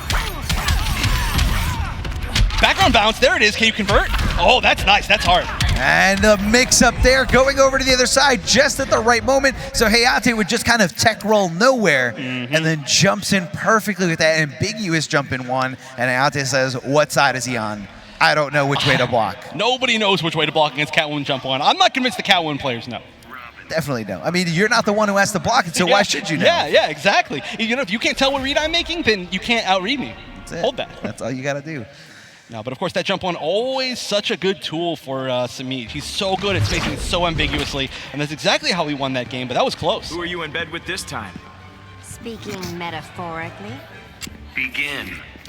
Really said that? They didn't let him get like the comeback right there. Yeah, he really said that to her.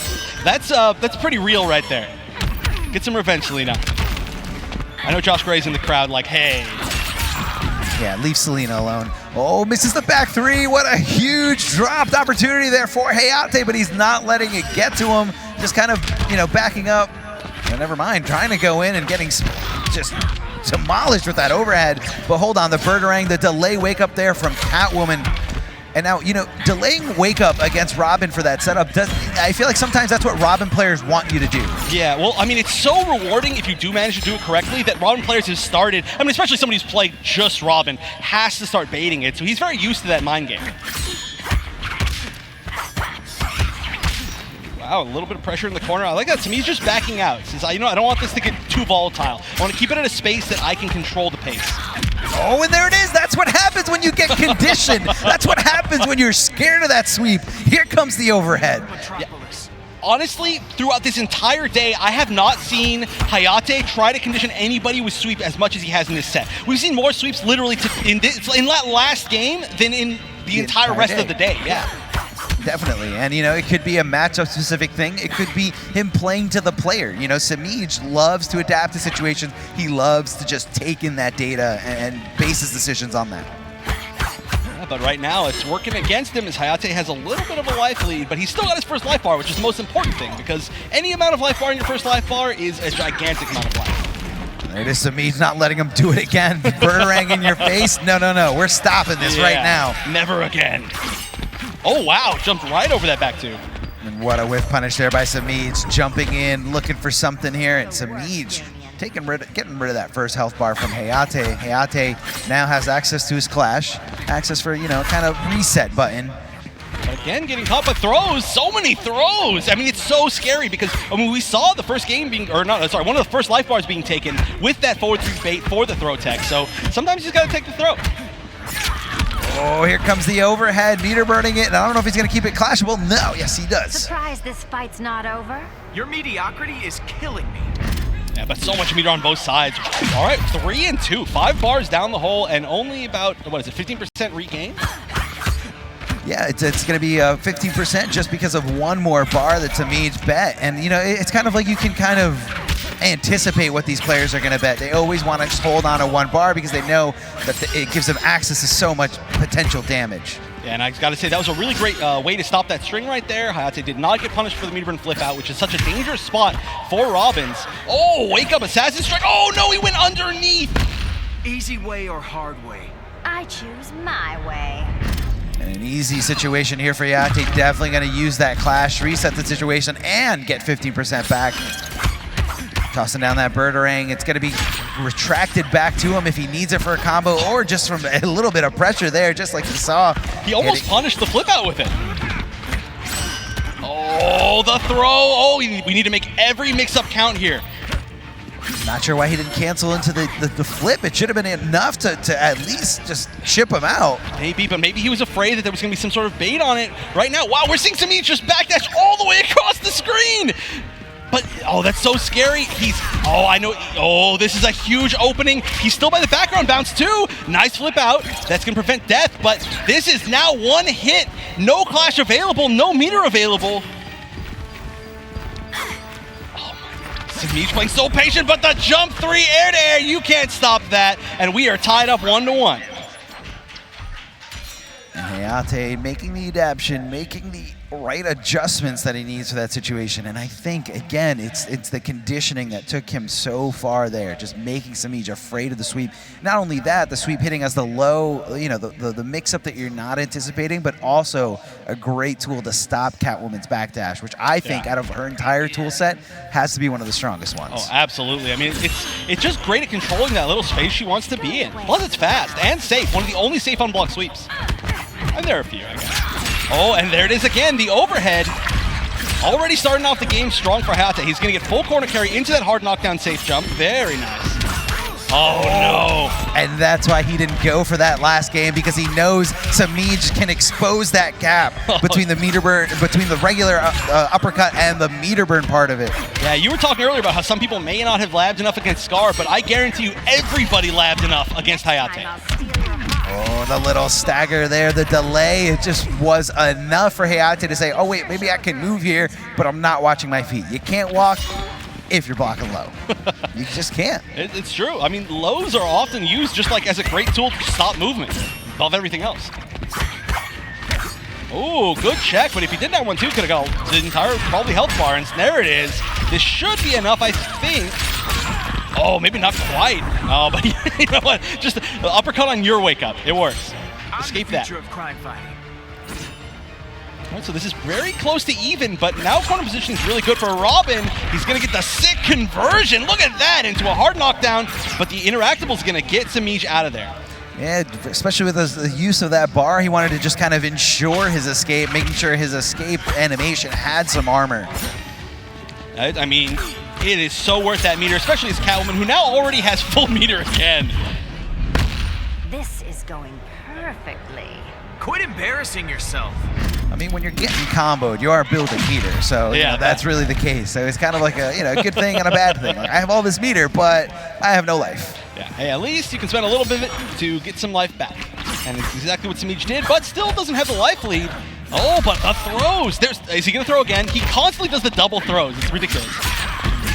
And that's a beautiful confirm by Hayate, but an unfortunate drop, not very unlike him. Yeah, well, the thing is that forward 3 is so hard to do right there, but he uses it because it catches, like, not only does it just do the combo, but it catches people doing the meter burn flips out of the air, and the back 3 does not. So he took the risk right there, assuming that maybe there was going to be a flip, or maybe he could just land it, but it's tough. Let me tell you, it's tough. Oh yeah, it's tough to really know exactly what your opponent's going to do, especially in a high-tense situation like this. Oh, that one! And there's the second throw of the round. You know, and I feel like Semiij just like confirming off the fact that he hit him with that down one, was at frame advantage, and just went up for the throw. Yeah, so much about fighting games and Injustice in general is just about knowing how much your opponent is respecting you and disrespecting that. Now both these characters do have great range normals here. Catwoman more of the jumping too. She air escapes. She still lives, but Hayate right behind that, ready to stop Semiij. Oh, I don't know what happened right there. Semiij got hit with the second hit. There was some sort of accident. Maybe he was trying to like do something with that gap at some point. But yeah, Hayate taking game number 3. So that means he only needs one more to advance in that top 4, advance in that guaranteed $5,000, and make it on TV. That's where these guys all want to be. They want to air on TV tonight, but you got to get through one more opponent, Hayate and Semiij. One of you's going to make it, and the other one's. Is that a pretty salty placement right there? You're just right outside of top 4, right outside of TV? Yeah, it's never a spot you want to be. Still $4,000 though. I would absolutely take that. And I mean, every single player here has already earned so much glory just for being in this top 16. I mean, even the players who did go 0-2, that is still... Being here is more difficult than winning a major. Let's be honest. Like, absolutely. It is so tough. And so many people did win majors to get here. But here we go. Hayate only needs one more potentially to make it up into that spot. Oh, clipping him there, just jumping in as Hayate tries to escape here, utilizing the meter to make sure that this is going to either side switch and do a lot of damage, but hold on, wake up interactables. Hayate not really evaluating that and not putting it into the equation. Oh, the 1-4-2. Oh, nice boxy overhead that time and gets the opening. Oh, but again, you know, there are a lot of times where we're not seeing the back 3 come out from Hayate, not only in this set, but in a lot of other sets. Yeah, it's almost like he's inputting it a little too early because you don't see anything coming out, you know, while he's still recovering. And this is not a good look for Hayate here. Semiij in complete control and ready to tie up this set. And it's funny, that last little situation, if he'd meter burned the uppercut, he would have connected because he was too far for the jab to actually punish him from Semiij. Oh, raw down 2. Checking him with the down 2. I mean, at max range, it's really tough to punish that down 2. Definitely one of the tougher down 2s to do anything about. Especially because Robin can cancel it and stuff, so you're always a little bit scared. You don't really want to try that out. Jab range is a different story, but he's not going to use it from bad range because he's a great Robin, obviously. The best Robin. The best Robin, yeah. Clearly. Scurry away, little mouse. Oh, just kind of whiffing things at, you know, max range here, just kind of trying to get Semiij to bite, but, you know, Semiij all over it, not giving him the tendencies he's looking for. Checking down that Birdarang, the retractable one. My legend will eclipse yours. A pleasure you'll never have. All right, 3 bars apiece for no life change at all. They're just like, yeah, we'll spend it. Who cares? Oh, and that's going to be the life bar. Nice, I like that. Just using the special. He builds a little bit of meter, and he side switches, and it's just 100% optimal. I mean, it's insane how these players have to just kind of look at everything. And in that situation, Hayate knew it was enough damage to take the bar. Yeah. Oh, this one's gonna hurt here. Semiij doesn't have to worry about Clash. Clash no longer in the picture for Hayate. And punishing that gap, Hayate getting a little desperate there. Not sure if that was the equivalent of him throwing in the towel for that game, but, you know, don't test Semiij. He's gonna do it. Yeah, I mean, at that point, maybe you just got it. But is there any other way that this day going in the top 4 could have ended? We have had so many game 5s, and we've got one more game 5, 100% to see who makes it into top 4, and it's going to be the battle again between the 2 character loyalists that remain. It's such a shame to see it, but let's see which loyalist comes out on top. One game decides the rest of this. I mean, at least we know there is going to be a loyalist there in the top 4 because these guys don't ever change. It doesn't matter. It doesn't matter how up against the ropes they are. It doesn't matter what corner you get put in. They're sticking with their mains. Oh, and a really good aggressive start from Semiij, but he doesn't able to capitalize with a ton of damage. Looking for that overhead, and that walk speed of Catwoman is just so great. A great tool to just kind of, you know, dictate the pace of footsies and just, you know, trying to outspace someone. And, oh man, this is gonna hurt. Super smart. So that's the spot in the Robin combo that you can actually meter burn flip out and punish him on recovery. And a lot of times we see the Robins try to bait that, but that time it worked out perfectly for Semiij, and he's gonna keep that lively because of it. Trey's still on the ground. Hey, he's all over it. He knew it was there. Yeah, he was like, whoa, back up. And look at the recovery on that backdash, just so quick, very tough to do anything about it once it starts up. Yeah, but that jump 2 caught on just the very tip. Oh, catches the backdash with the overhead again, goes for the Mitos combo. He doesn't have enough to convert. And he's going to keep himself safe with the trait, but now we're seeing the throw game again.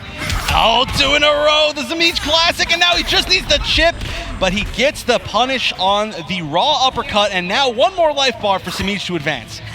You know, Catwoman has one of the only few throws that just leave you in throw range. I made you suffer.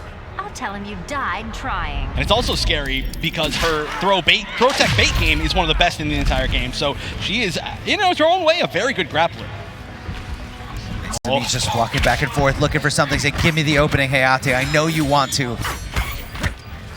Checking him with a down 1, looking for the overhead. Great block there by Semiij. He started blocking overhead as soon as he needed to. He got opened up by 1 this time, but he's blocked so many that he's just been able to run away with this life lead. There's about twice as much life on Semiij's health bar than there is on Hayatei's. Nice block. Air to air. He's going to get a weird conversion off of this. No, he didn't spend the meter. Guaranteed chip right there. Could have push block potentially, but now we're down to 1 life bar apiece. But Hayate is at less than half with no clash. He's going to have to make a huge comeback if he even can. He may try to flip out at some point here. No, he's going to take the knockdown. This is scary. Hayate's got so much bar, but he doesn't have any access to clash. And there it is. Semiij, hold on. Not cashing in with the cat dash. Oh yeah, he didn't have faith, but the back 2, he's keeping it safe as Semiij is going to advance into the top 4 over Hayate. What a grueling set there. It's Semiij coming out the victor over Hayate. Now both these players did qualify in the top 4 last year. Semiij taking 2nd place, Hayate, I believe, taking 4th place, and Semiij just clutching it out. Yeah, that was, as usual, an amazing Game 5. It always goes down to Game 5 with these players, but that's because they're all so amazing, and I would expect nothing less of them. That's it, man. I mean, these guys really, really wanted it. I mean, so much on the line, so much money on the line, and, you know, a great opportunity to be there, just playing in front of so many people at home. Yeah, so many people at home, so many people here. This is a great event out here. I'm so happy that we get to hang out with all these players that are so amazing from across the globe.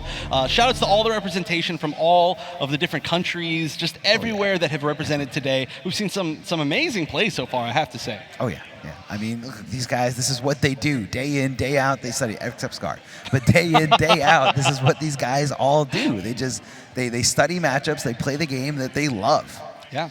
I mean, especially, I got to give, of course, a special shout out to Gerd, who probably has more love for Injustice than, like, the rest of Earth combined, right? I mean, even every single time he wins, he talks about, you know, Injustice forever, and which is a weird thing out of context, but in context, we totally understand. So shout outs to all the love for Injustice from him and his showing, and of course, everybody else is showing, just playing so well today. Who do you think, who are you saddest not to see in top 4?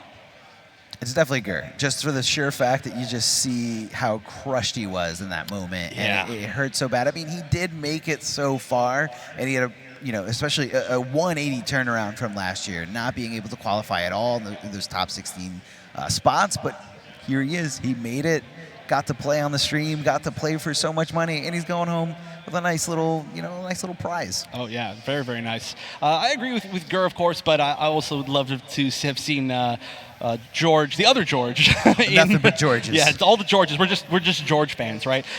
George in top 4. He's of course so amazing, coming all the way out from South America. Yeah. But that's, I believe, it for us. So we're gonna go back down to the floor with Joshua Gray. Let's see what he has to say. Thank you, gentlemen. Today has been highs and lows for all of our players. The emotions have been crazy out here in the live crowd, and I'm sure online, as we've seen a lot of people chime in, tune in, and also tweet using the hashtag InjusticeProSeries. As you gentlemen were saying, the heartbreak that we saw from Gerd was palpable. The room went quiet for a little while as we saw Scar stone-faced, waiting for Gerd to collect himself and then leave the stage. That is an outward expression of an inward representation of the passion, the dedication that each of these players bring to the table. In any type of competition, when you focus so hard and so much and you come short, it is heartbreaking. But this is a community that continues to support everybody as we drive to finding out who is the best of the best. We have said goodbye today to 12 players, but 4 players remain. Let's take a look at the bracket and see what their journey has been like today. First of all, we have Noble Rewind moving so far in his career, winning Evo and now moving on to the top 4. SonicFox, the legend in the FGC, continues to dominate and has made it to the top 4. Scar. This gentleman has been through quite the reckoning, and now it's time for the redemption. Red Dead or Injustice 2. And finally, representing Florida for them Florida boys, Semiij, playing as Catwoman, continuing to dominate in the Injustice 2 scene. These gentlemen have guaranteed to take home a couple $1,000s each, but every single match is going to be a money match as they move on to the first place prize of $40,000 and the crowning achievement of being the best Injustice 2 player in the world. We're going to take an extended break. These gentlemen get ready for the finals, which will be live on Disney. He won. And hey, those are his words, not mine. I heard him say that. I'm not putting words in your mouth. Don't worry about it. But I think we are almost ready to go. Yeah, we should be ready to go. SonicFox and Rewind gearing up. And, you know, SonicFox made a statement this weekend. And he said, unless I know the matchup's going to be specifically tough, I'm going to feel out every set first game with Joker. Yeah. But he's going up against Rewind, and who is Rewind really going to pick? If they don't request a blind pick, I'd be really shocked. I wouldn't be surprised if they did, because Biohazard did that against, where I'm not sure who initiated that. It was SylverRye. As well? But because I know for a fact they did that with Tekken Master and Biohazard. Right. You're right. It was Tekken Master. It was Tekken Master. We were casting it as the first match. Right. Or the first match of their path. But yeah, I mean, it's a common thing to do. It's a universal thing that you see in all fighting games, you know, highly competitive scenario, where you don't want, you know, you kind of think of the character select screen as, you know, a screen where you can pick rock, paper, or scissors. And if you pick rock and you know your opponent plays paper, you know, you don't want them to you know, go to that right away. So what you do is you request a blind pick so you guys separately pick your characters without knowing who your opponent is going to pick. So, you know, definitely more than legal. Yeah, I mean, and that's what it is. You want to make sure that you have, you know, completely fair advantage, and you don't want to do a little dance on the character select screen. Right. So it looks like right now SonicFox is staying to that statement. I'm going to feel every single set out with Joker and Rewind, going with Batman. Batman, probably one of his newest main characters. He did use Batman against Hayate at SCR and defeated him. And this is so canon. We're letting it play out. I want to answer. Couldn't be any more melodramatic. We're about to find out. Begin. Alrighty, here we go. The first match of this top 4. Winner of this is guaranteed $20,000. Here we go. SonicFox checking him with a lot of down twos. Now the great thing about that down two, it's got great range. However, it is a little bit more on the slow side. So not a great way to anti-air, but a great way to kind of just try to outspace your opponent. Beautiful backdash there by SonicFox. Oh, smart going with the X version there. And Rewind getting so aggressive here, even though that bear trap was down, decided, you know what, I'm going to utilize my resource to make sure I can keep this momentum going and hit SonicFox unexpectedly. Oh yes, the spark. What a beautiful throw there. Going to the other side, mechanical back, keeping him safe, and SonicFox ready to go out the gate, jumping in. Looks like he wanted to throw real bad, but Rewind was just outside of range. All right, looking good here. Rewind comes out in an aggressive mood. That could have been a lot worse for SonicFox. That was a huge input error, possibly just a really bad read. Mechanical bat is out. Batman really dictates the pace, so that mechanical bat is out. He can send it out while still being able to block, and it's just, you know, his best tool. And let's see if Sonic can make something happen here in the corner. He's really utilizing that forward 2-3 a lot. Okay, this is the beginning of something. This is where Joker shines. And the very first attempt he gets, Batman just jumps out of here. SonicFox needs to put him back into this corner if he's trying to win this game. I'm watching his feet there. Interesting. Lift up that mask. Don't bet on it. Nice mental bars there. Joker completely amused by his own antics here. Great anti-air gun, just kind of waited for him to jump down from the jump arc. And the forward 2-3 getting right under the gunshot. The meter burn forward 3 getting under the gunshot.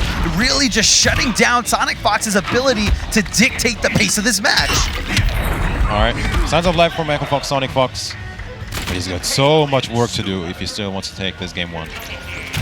Laughing it up. Now, if you don't know, the way that Joker's character power works is he poses there, laughs in your face, and the more Haas that he stacks up, the less chip damage and the less hit damage he's going to take, but it doesn't really matter here. Rewind, clutching it out and just cleaning house right away. And I don't think that's going to be a matchup that SonicFox is going to stick around for. I see him going to a different character. I don't like the look of his face right there, SonicFox.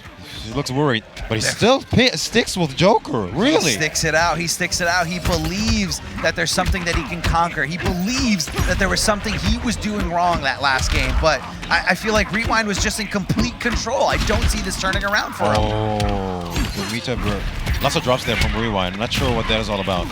Yeah, a little bit of a drop combo. Again, this is Rewind's newest main character, so he's not, gonna be perfect in every sense of the way. Beautiful back 2-3, just to make sure that combo does as much damage as possible, and Rewind off to repeat that first game again, a decisive game 2. Not sure what Sonic was looking for there. I think pressing buttons when he shouldn't. Beautiful delay there on the meter burn forward 3. Wanted to make sure he couldn't get out, and he just did it again. Back-to-back wake-up slides there. SonicFox just said, you know what? You're not crazy enough to do it again. And that's what's so great about refusing to get conditioned, is that, it's hard to get a read on you. Oh, down 2 out of that situation. Rewind, stop, you're on TV. Yeah, no, down 2 is definitely a great tool there by Batman. One of his fastest normals in this game, if not the fastest one. Oh yeah, 6 frames, right? Yeah, it should be 6 frames, and it does launch for a full combo. All right. Giving him a 6-frame move of his own is SonicFox with Joker's down 1, that little knife stab to the knee, or the knee slapper. Sweet. Are you serious? The Batarang missed. The meter burn portion of the slide missed. Still got the wrong slide. It's kind of unreal how many he's landing. Putting the fear into Sonic, really. Yeah, I mean, he's making Sonic want to, oh my God, why would he walk forward? He walked forward in that situation, so sure he wouldn't just grapple out of nowhere. Okay. Everything is working out for Rewind here. Another one! Give him another one. Give him another one. Slides, nothing but slides. I think he's 4 for 4 on these slides. That is unreal. SonicFox, what's it gonna be? He's really thinking about it, going to character select screen, but going right to Joker. He feels like he just needs a change of scenery, but this is tough, and he's laughing about it. He's like, you know what? I'm trying to do this. I mean, he's putting a lot on the line, man. In all fairness, he did not get a single sequence going when he was in the corner. I mean, he just didn't care. Just slid out of there. He slid out of there. He punished him for the first slide, and at that point, SonicFox thought to himself, you know what? I conditioned him. He's not going to wake up again, and he went for a very risky setup. Okay, here it comes then. I mean, it happened so fast. The down 1, very fast tool there by Joker. Down 2 boys. Let's go. Corner City, approaching it. Another slide. Are you serious, Sonic? He is dead serious here, and he's going to be finding himself in a bad spot. Back up against the wall, push blocking to make a little bit of breathing room for himself. Great way to avoid that the up batarang, but he drops the combo just a little too far away. Unfortunate. Okay, down 1 to crowbar. Not quite enough. Okay. That is very important. That block was very important. Oh yeah, I mean, that could have been a momentum shift, no question about it. And I feel like SonicFox said, you know what? Okay, Rewind, you're playing like a maniac. I'm gonna treat you like someone who's playing like a maniac. For sure. Looking for those slides, and I feel like Rewind's just doing a lot of sliding right into, or doing delayed wake-ups. Okay, wait, this is looking way better than the first 2 games for SonicFox.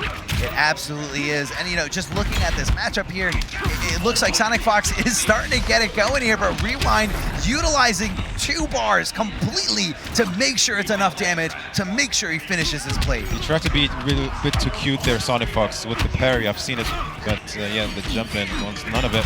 So this is the last leg already. Match point, Rewind, but SonicFox looking good right here.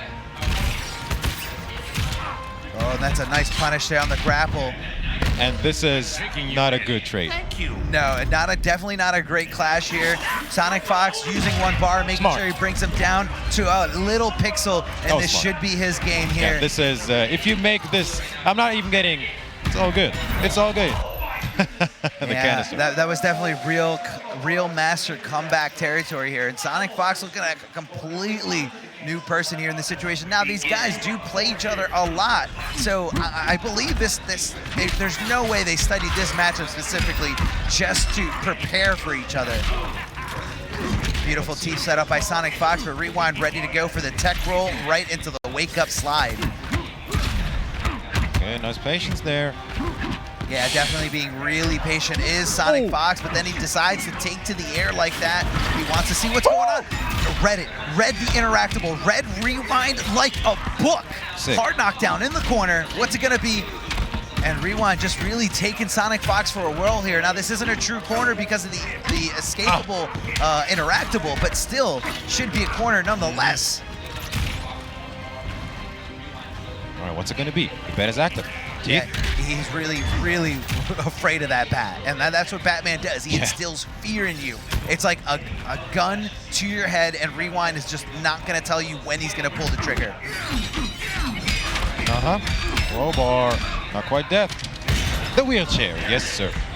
Putting him in a wheelchair, trying to just do what he did to Batgirl and just completely immobilize Batman here in this situation. Oh, no grapple.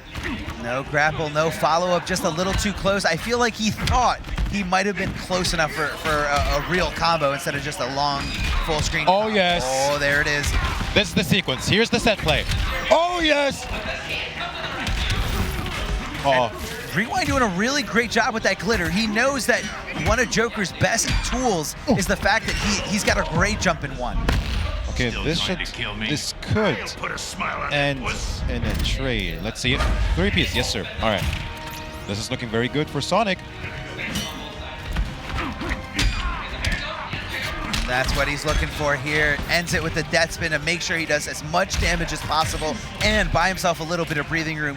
Now, in this matchup, Joker really loves to just build as much meter as he possibly can. And so SonicFox is okay with being passive, okay with just sitting back. Nice block there on the back wall one. Oh yes, what an interruption. Smart, very smart play there. And just like that, SonicFox turning it completely around. I mean, this is a whole new person here. He adapted, he understood what he needed to do, and he made the adjustments like a true pro, bringing us all the way to a Game 5. And of course, SonicFox has to say on the Joker, Rewind did have the option to go to a different character, but he said, you know what? I won the first 2 games. I can win this last game right here. That's very interesting because the first one were pretty decisively taken by Rewind. Decisive. So decisive. The last 2, same thing for SonicFox. Game 5 already. So literally anything can happen, but unfortunately for SonicFox, this is going to be a stage, without a true corner on the left. So Batman can use that as an interactable escape, and that's really going to stop a lot of the things that Joker wants to do. And what a whiff punish there! Didn't have the meter to convert into damage, but said, you know what? Let's go for a teeth setup instead. Oh, another one. Nice slide switch as well. All right, what's it going to be? He knew it. Hello. Read like a book here. SonicFox, and again, give it to him, SonicFox. He's in the corner. What are you going to do? Down to crowbar, Rewind, down to his last health bar. SonicFox, match points to guarantee himself $20,000 already. We just started the broadcast. Great block there by SonicFox, but Rewind right behind it with the meter burn forward 3. And SonicFox finds himself in the corner. Oh. Rewind sniffing him out, knowing exactly what he's going to do and when he's going to do it. Still in his Rewind, he just needs one combo, one sweet combo. Oh, yes. That damage is going to tack up. You don't want to get hit by those meter burn gunshots. Was that unblockable? It should have been unblockable. If it wasn't, it was very close, and it was hitting as an overhead. Oh! No punish on the full string. Backing off. Great hit confirmed there by SonicFox, or block confirmed. Realized that it wasn't going to combo and said, you know what? Let me back off. Oh, yeah. Woo! Very much still in this Rewind. Double match point. Let's not forget, this is Batman. One grapple gun into restand. And you know, that's a great call there by SonicFox. He knew that Rewind didn't have the meter for the meter burn forward 3, so said, you know what, let's go for unblockable crowbars. Okay, this is it. This is it. Nice down 1 there. A little bit of a drop there on the death spin, but it's okay. Wait. He has the meter for the... he could resend them. I think we might be seeing a super there by SonicFox. If he jumps. Nice cancel there. There was a fake out. Another one. Wait, did he cancel it? He canceled it. Nice fake out. He gets the grab again. Wait, does he clash? Gets the clash. You've got no sense of humor. Not in my vocabulary. Now he did utilize the bars. There's nothing. SonicFox gave up his entire meter for absolutely nothing. Can he clutch it out here in this intense situation? Wait, he could kill him with 1 combo. Rewind. Because he's so low on health. Doesn't even need the bar. Joker has the bar. SonicFox, what's this gonna be? Talk to me. Trying to just feel him out with teeth, trying to bait him to make an advance forward, and there he does with the mechanical bat, backdashing, but just a little too close. And that was a risky move there. SonicFox has 1 more bar. He can hurt him for 15% or hold on to it for the setup. Hurts him for 15%. He's gonna be down to almost nothing. Goes This for the is overhead. literally What a block, and that is no insane. punish! And the down 2 to seal the deal. SonicFox taking it over Rewind. That was incredible. That was Rewind, no. Down to the wire there in a situation. Look at him. It looked like it was all over. He baited him out perfectly with that super. Canceling, faking the forward or back 3 with a backdash, and SonicFox flinched in that situation. He said, you know what, this is it. I got the super. No, Rewind grappling for the punish.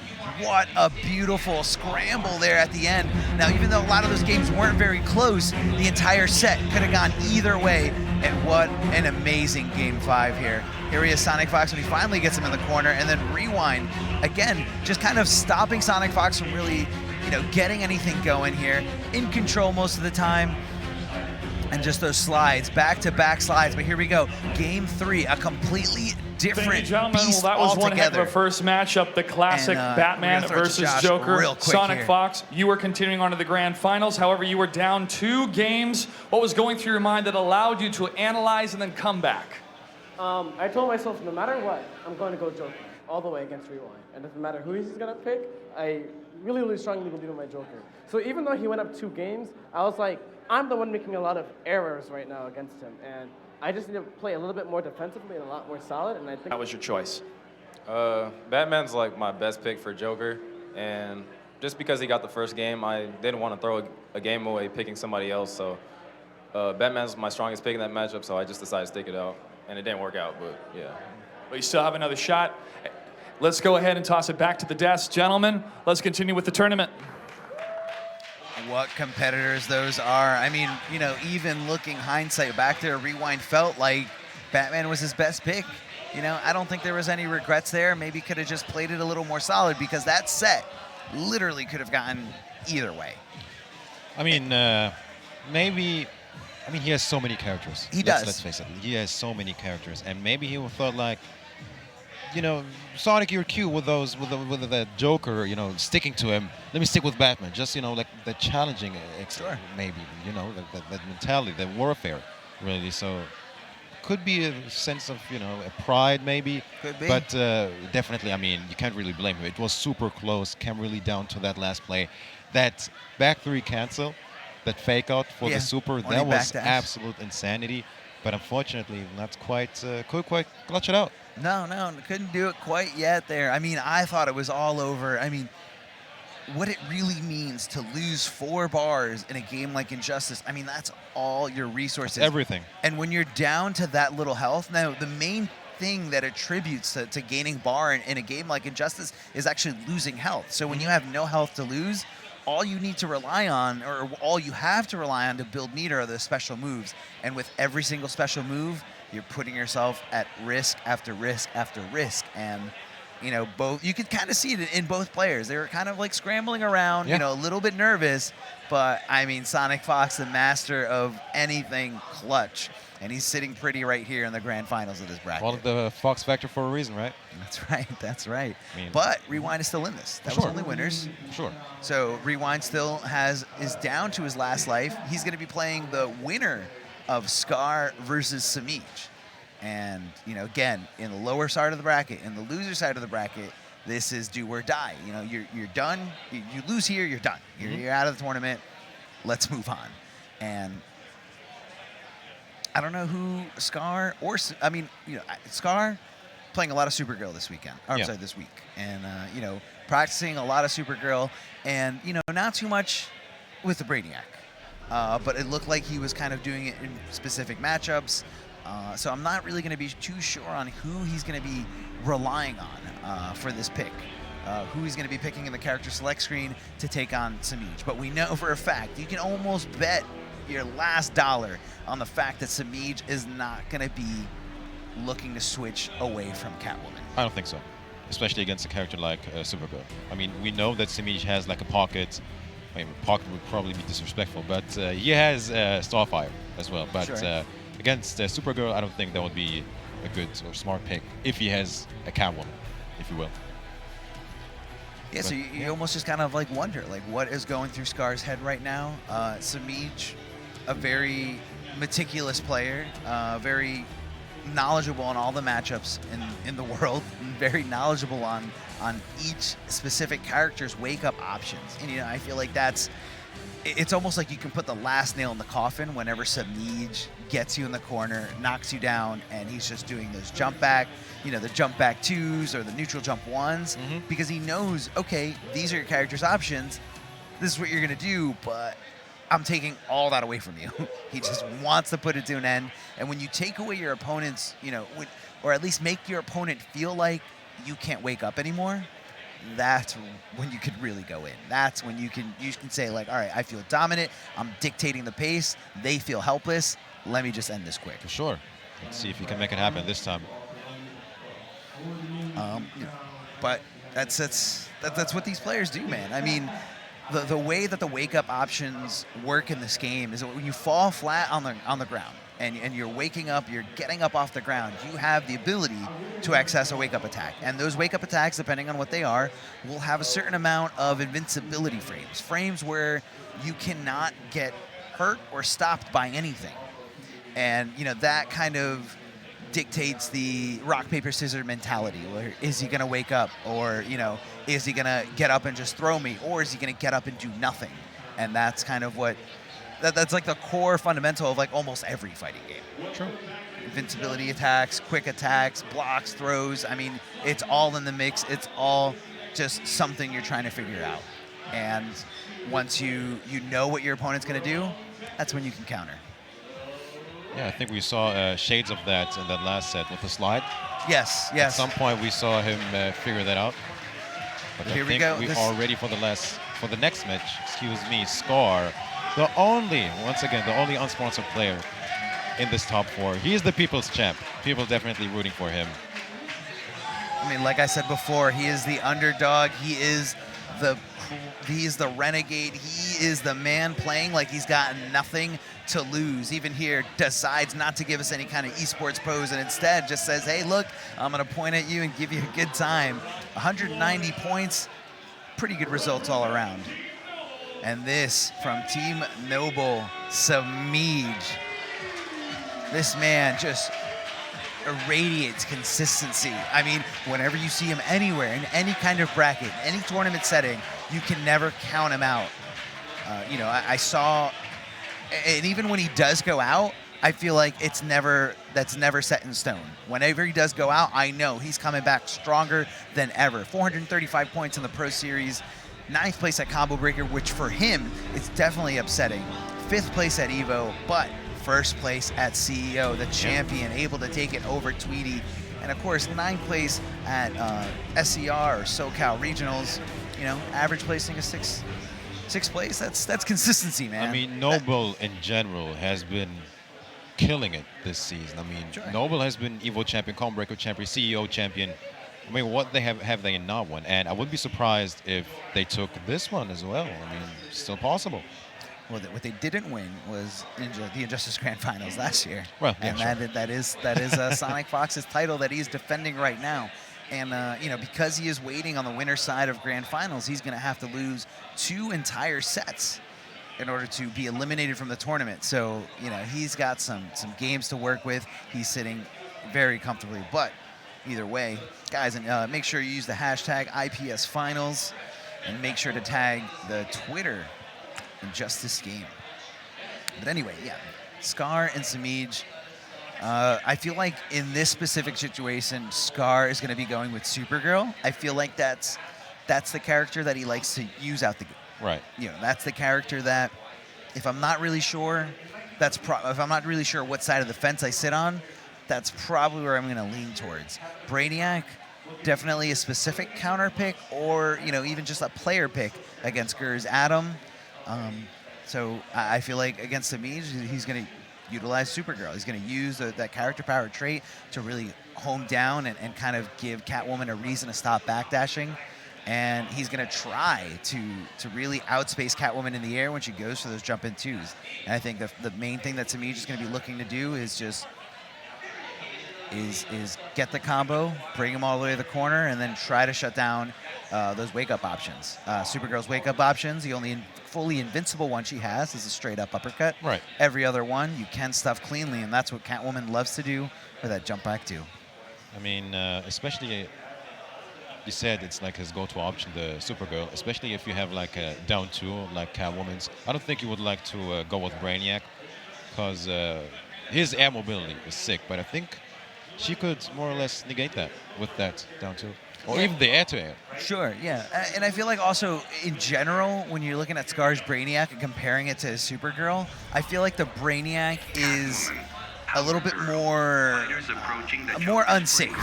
He's looking for those dive kicks, and if Semiij gets an opportunity to either interrupt the dive kick into the meter burn stomp over a follow-up, or even just punish the follow-up, he's going to make sure Catwoman makes it hurt. And here we go, Scar going with Supergirl or Power Girl, if you're looking at the premiere skin here. But it's the same character, just a slightly different look. And what a whiff punish there by Scar, getting awarded that first hit, the bonus meter. But Catwoman right behind him. All right, in there. Oh, and what a beautiful back throw here, just really turning the tables on his opponent. But could you see the aggression there by Semiij, not letting him phase him, just kind of ready to walk forward as soon as he got up from the throw. Now that's scary. Semiij definitely all over Scar right here. But, at this point, you can never count out Scar. Never. No, definitely not. Looking for the jump in two, trying to make a connection here, and Semiij looking pretty good here. What an air-to-air in exchange. Now, that's really the range that Semiij is going to be looking for when he takes to the sky. The range where my jump in two is going to hit you in Catwoman's whip, and all your buttons are going to whiff. And the call out there on the interactable, again, what separates good players from really good players is the fact that they can, sniff out their opponent's options. Beautiful jump over the frost breath. This is quite the display of girl power. Is it? We better hope so. I love the dialogue here. For sure. NRS does such a great job of really making these DC characters come to life. Jumping forward and just barely getting out of the way of that jump in two is Scar. Scar utilized his clash, can no longer get out of a combo for free, or at least initiate a clash. You only get one per game. Zapping him right there. Those do hit as a high, but Semiij getting a little too frisky in that situation. Wanted to move, wanted to advance, wanted to do something. And I feel like Scar's got a good hold on. Never mind, not checking his feet. Semiij trying to immobilize this Power Girl. Nice blocks by Scar right here. I don't think Scar has landed something significant in this game yet. Needs a sequence. Yeah, Scar's just been kind of getting like little ticks and ticks here and there, but hold on, Semiij opening him up with the forward three, and Scar not utilizing that air escape because he's in the corner and he feels like he's just gonna land into another combo, so he'd rather hold on to the bar, but to no avail. Semiij taking that first game so decisively over Scar. All over him. That was a very decisive game one for Semiij. Will he opt to stick with Power Girl here, this setting? I feel like it was so one-sided that thinking about another character is definitely on his mind. That's it. He's changing his layout. This is Brainiac. This is Brainiac. And we know that, some players do, prefer certain settings on one character versus another. They feel like if they don't have, their input shortcuts on, or, the input errors are a little easier to happen, and I feel like he turns that off in order to avoid the glorious input error of I think he's doing Brainiac. that for the trade, for the drones, to hold them. Oh, the release check. Right. No, the trait, the call, because he can Yes. delay the drones. Yeah. The option is release Right. check.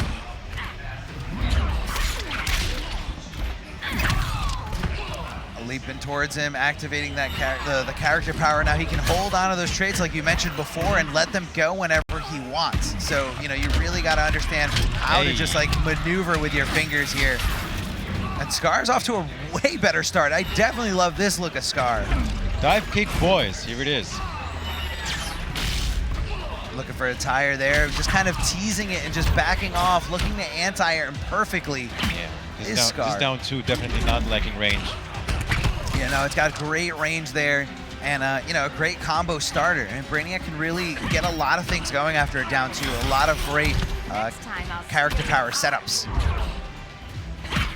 Kick. I mean, the Scar special is either down 1 into tentacle or the instant dive kick. I mean, that is really the story of Brainiac, isn't it? Oh, hold on, Sameach making this hurt. The background bounce. He's got him very close to the corner here, just bullying him, pushing him little by little, and great use of that meter from Scar because he knows if he didn't use it, he would have been susceptible to a full combo punish. Switching it over to the other side. Ooh. Ooh. Where you going? Watch your head. And watch out, you can't jump in this situation. It does act as an overhead, a pseudo mix-up there by Brainiac, and even if they block it, he's going to be plus. Right. Down 2, boys, into the drone. That's the combo. Yes, sir. Slowly approaching the corner. It's going to be. Woo! The interruption. Now, I feel like Scar is playing in that very dangerous spot. Like, he doesn't want to be too far away from Catwoman where the jump in 2 is going to dictate, but he wants to be close enough to anti-air her cleanly. But that's really where Catwoman loves to be.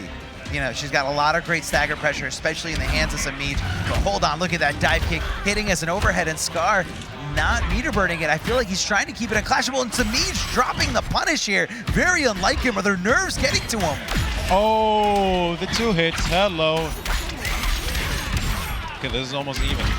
It's pretty much very even. What's it going to be? He's watching his feet. Talk to me.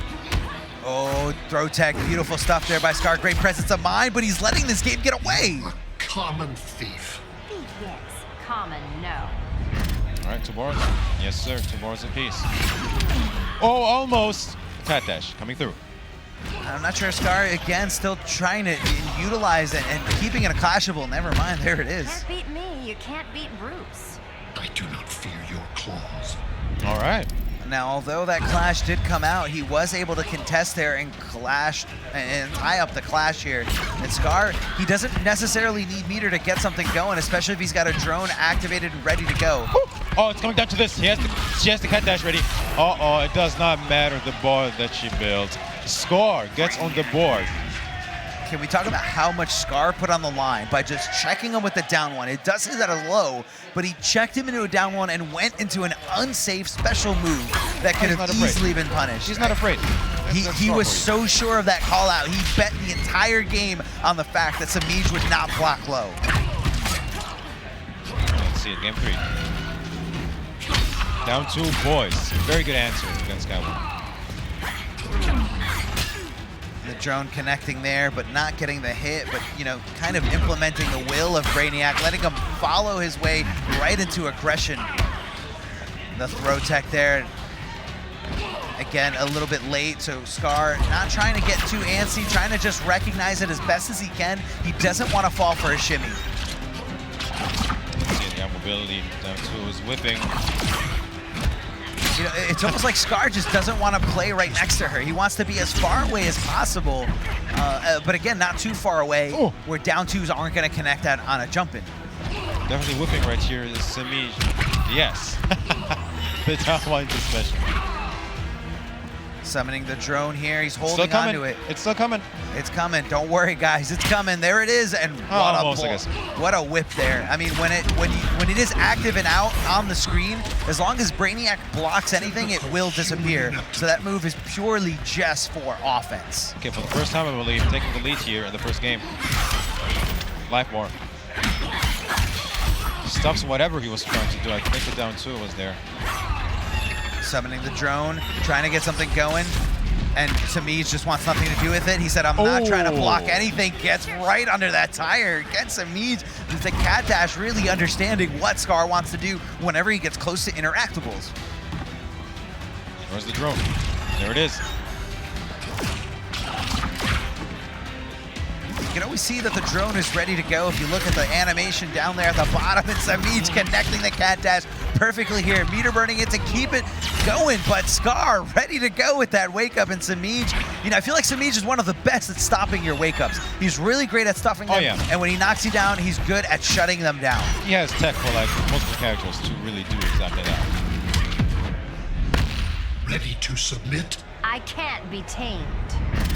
Not gonna tame this kitty at all, but Scar deciding to hold on to his last bar, possibly to contest Catwoman's clash of her own, or just get a combo started right here, back three, and he's gonna keep it clashable, but Semiij refusing to clash, refusing to stop the combo and get some health back. Oh, no down two there from Brainiac. Nice block on the low. What's it gonna be? Down two, boys. Again, Scar so great at spacing out Catwoman, so great at staying in that range where jumping attacks are not going to be viable. Ooh, okay. This is for Bruce. It will be inadequate. Scar's got one bar. He decides to hold on to it. He said, you know what? There's no sense in wasting it. Let me keep it for my own combo. And he can do this. He's still in this very strongly. One more combo from Scar. That's it. I mean, wait.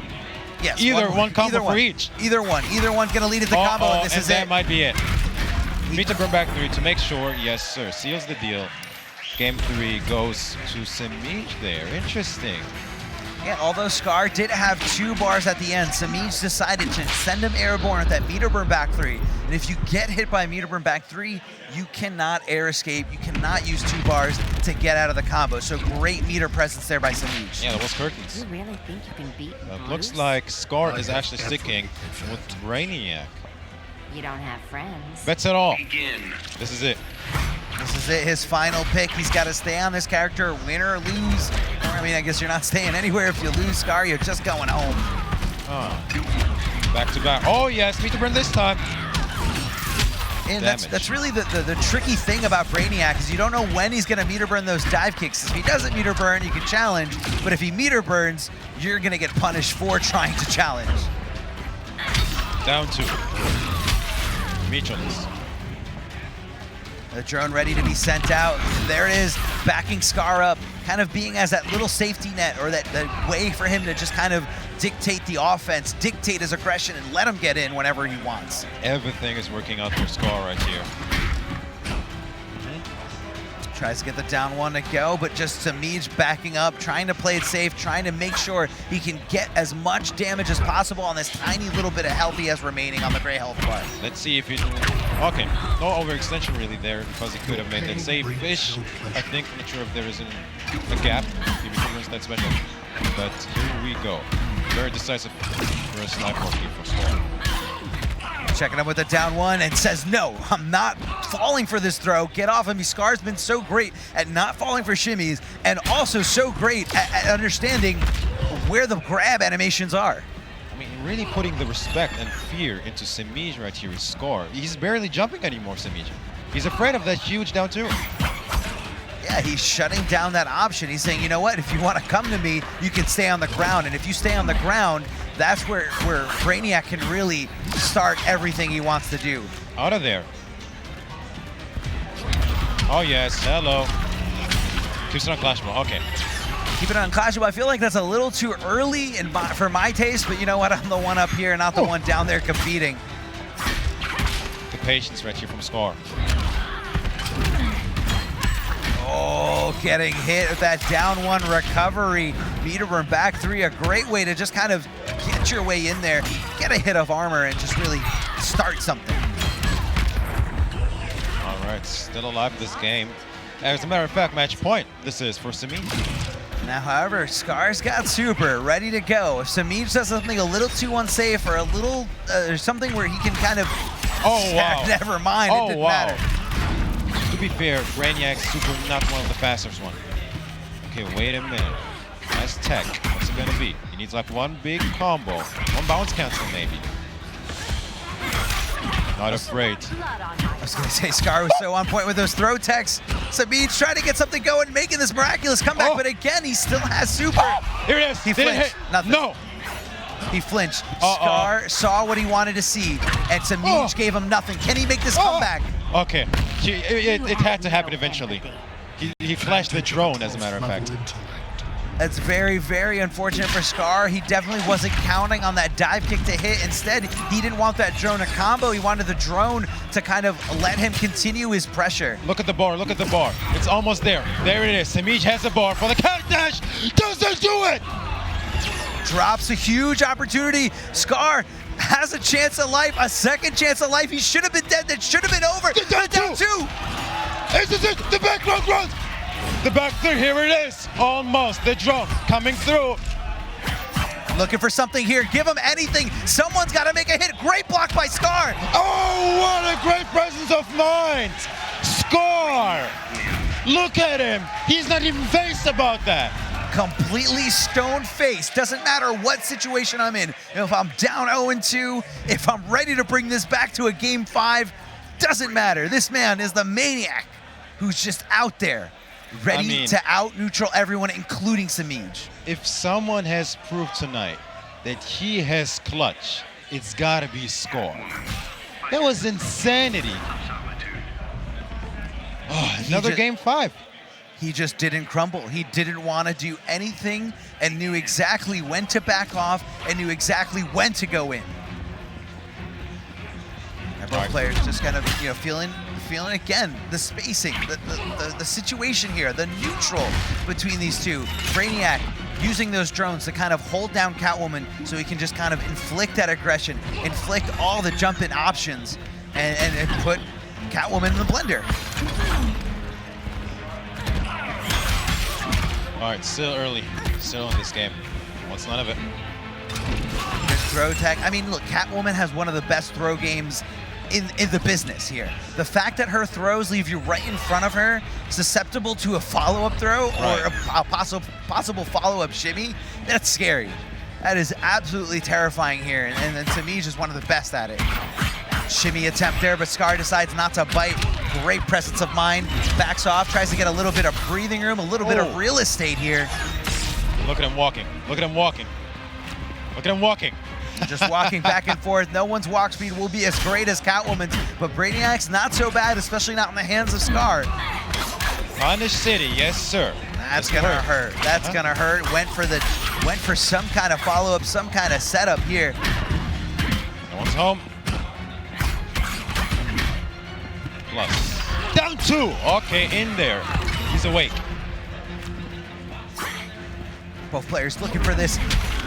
The follow-up, it does trade. Semiij desperately tried to interrupt the gap there, but to no avail. Didn't get anything, just got a messy little trade. He'll be content with that trade score for sure. Oh, definitely content on Scar's side because Semiij wanted a full combo punish, and here we go. So good at knowing exactly when Semiij is going to go in there and start pressing buttons, go in there and start sticking out her hurt box. And Scar just with those instant dive kicks, instantly making sure that it's going to do as much damage as he possibly can inflict, and then he just backs off. It's like he's flipping a switch from aggressor to just someone who can sit back and wait. Here it is. I mean, Scar is now on match point for the first time, but Semiij hasn't nailed down the corner here. Or does he? Oh, that one's gonna hurt. The unblockable, interactable, still here on the Fortress of Solitude.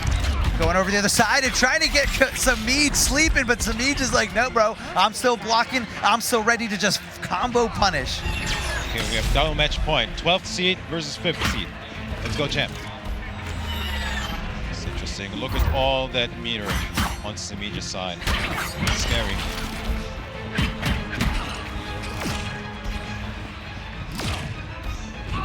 Just jumping back instantly, hoping that Semiij does take to the sky. We're just trying to get him to do something, and Scar has been doing so much work with that dive kick. And again, as soon as he sees Semiij go right into that zone, right into that red zone, he says, this is where the dive kick's gonna hit, and this is how I'm gonna convert. Look at that. Not only is he going with the dive kick, but the instant down one afterwards, really challenging it. Oh, another one. Watch your feet. Okay, make this count, Semiij. I'm really surprised Scar didn't clash on the situation. I know you have less meter, but still just reset the situation. No, the cat dash wasn't quite there yet. Okay, plus. No punish. Watch iron defense right here from Scar. Will it be the dive kick? Whiffed. This is so close. Okay, last overhead. Oh, the whip! And that's gonna be it! Scar taking it. Scar taking it over Sameach in this nail biter here. The nail biter reset. A reverse 3-0. It didn't matter that he was down 2-0. It didn't matter that no one thought that he could clutch it out, and he did. Little by little, play by play. All it took was just a little bit more patience. And Scar moving on, not just top 4. He's guaranteed 3rd place, and he's going to be going up against Rewind in losers finals. That young 10K Scar. Who would have thought, man? Who would have thought? I mean, look at this replay here. This was Scar trying to use that Power Girl, and I guess we don't have to see anything from there because that game was a complete wash. Oh, yeah. Such a wash that he just... 2018. Again, I'm Darth Arma, joined by my very good friend Mitsu Owens. Hey, what up, guys? And, I mean, would you have predicted that Scar taking it over Semiij? No, definitely not. And I don't think many people have seen it come because historically Scar has struggled this season, and he's been public about it, that he's not in love with the game and not really currently, struggling as a competitor, really. Sure. So why would you believe in him? Man, if you guys could look at the bracket here that you see on your screen, just kind of shows you a little bit of how earlier today played out. Tweedy starting pretty strong, but going down to Rewind in the winter semifinals and eventually getting eliminated by Scar himself. And Scar's just been on a tear. He's continuing to be on a tear, taking out Gerd, taking out Tweedy, and just now taking out Semiij to solidify that 3rd place spot. And we're going to check out the prizing differences so you guys can see what's on the line. Now, Scar went from 4th place to 3rd place right now. So that match between Semiij, $5,000 was on the line. And this next match between him and Rewind, although Scar could take it all the way, but the difference between 3rd and 2nd place is $10,000. Young $10,000. $10,000. So, you know that these guys are thinking about it. I've never played for that much money ever in my life for anything. And to really just go toe-to-toe with that amount of pressure on you just makes you want to go insane. And I don't know how these players are keeping their cool, especially Scar with how stone-faced he is. Absolutely no emotion behind anything. I saw him beat Semiij, and it looked like just another day in the office. Right, and you said that earlier in the interview. I have no emotions. I mean, that's something a killer would say. Right? It's almost like sociopathic, or like he's a complete psychopath, and it's so scary. And if you're not a psychopath, it's really hard to think like a psychopath. So when you're trying to get in his head, you're just like, I don't know what he's going to do. I don't know if he's going to wake up a 2nd time. I don't know if he's going to wake up an 8th time in a row. You have no clue. So I feel like Scar is really playing on that really, really well. And Rewind, I say, could be shaking in his boots right now. He went toe-to-toe with SonicFox, so close down to the wire. That Canon Joker and Batman matchup was probably one of my favorites this entire day. So this is then Scar versus Rewind. I'm not sure how to feel about this, to be honest. I mean, Scar has to be not only warmed up, he's probably hot from his run. He's on fire. Rewind, on the other hand, just lost in winners. So he is probably thinking all over the place, maybe thinking too much. So I don't know if could make a difference, really, at the end of the day. Perhaps. It could be. I mean, I've heard a lot of great players say, you know what, when I really feel like playing, or I really want to, feel tested, getting knocked into losers is such early into a tournament is such a good feeling, because all you have to do at that point is beat other people who have also been knocked into losers. So it kind of sets the bar down a little bit low, and you get to warm up all the way through the tournament. Now, again, of course, you've got to win more matches, so it's not technically a more advantageous position, but you got to kind of look at the silver lining in such a bad situation. So, if you're there, you're there, and you kind of just take it with a grain of salt and say, I can make something of this. I can make this comeback, and this is how it's going to help me. So if I definitely see that playing into what Rewind is thinking. He's got to be scared, man. He's got to be scared. This is the psychopath. This is the maniac Scar, ready to just play like he's got nothing to lose, like he doesn't have a care. He's been playing like that all day. All day. Right. Doesn't matter. Doesn't care. Whether you're playing for $250, whether you're playing for $20,000, I don't know what increment of money is finally going to affect Scar, but right so far, nothing. Nothing has affected Scar at all. And this venue is packed. There's a lot of people here, here in the windy city of Chicago, here home of NetherRealm, and pretty much the birthplace of Mortal Kombat. Yeah, that's gotta feel good, doesn't it? It's definitely, it's an honor to commentate at the home with the VIPs, of course. Being here in person, sure, definitely an honor.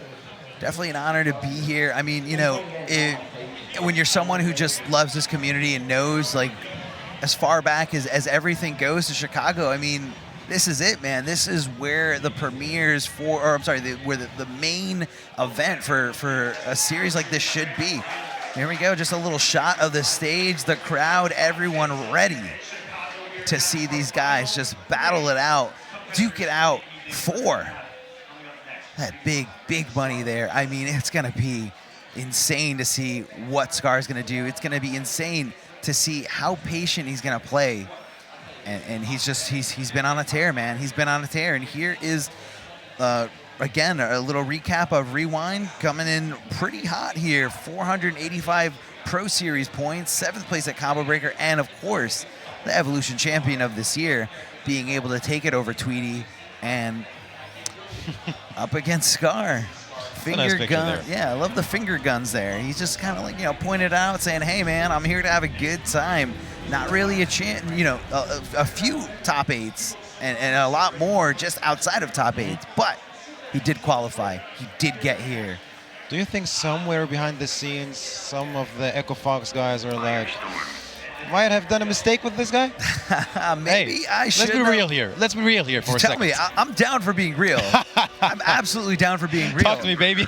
I mean, hey, look, you know, for those of you who don't know, don't follow the scene, you know, too closely, Scar was recently released from Echo Fox. He used to play for them and, you know, kind of just cast it aside, you know, let go.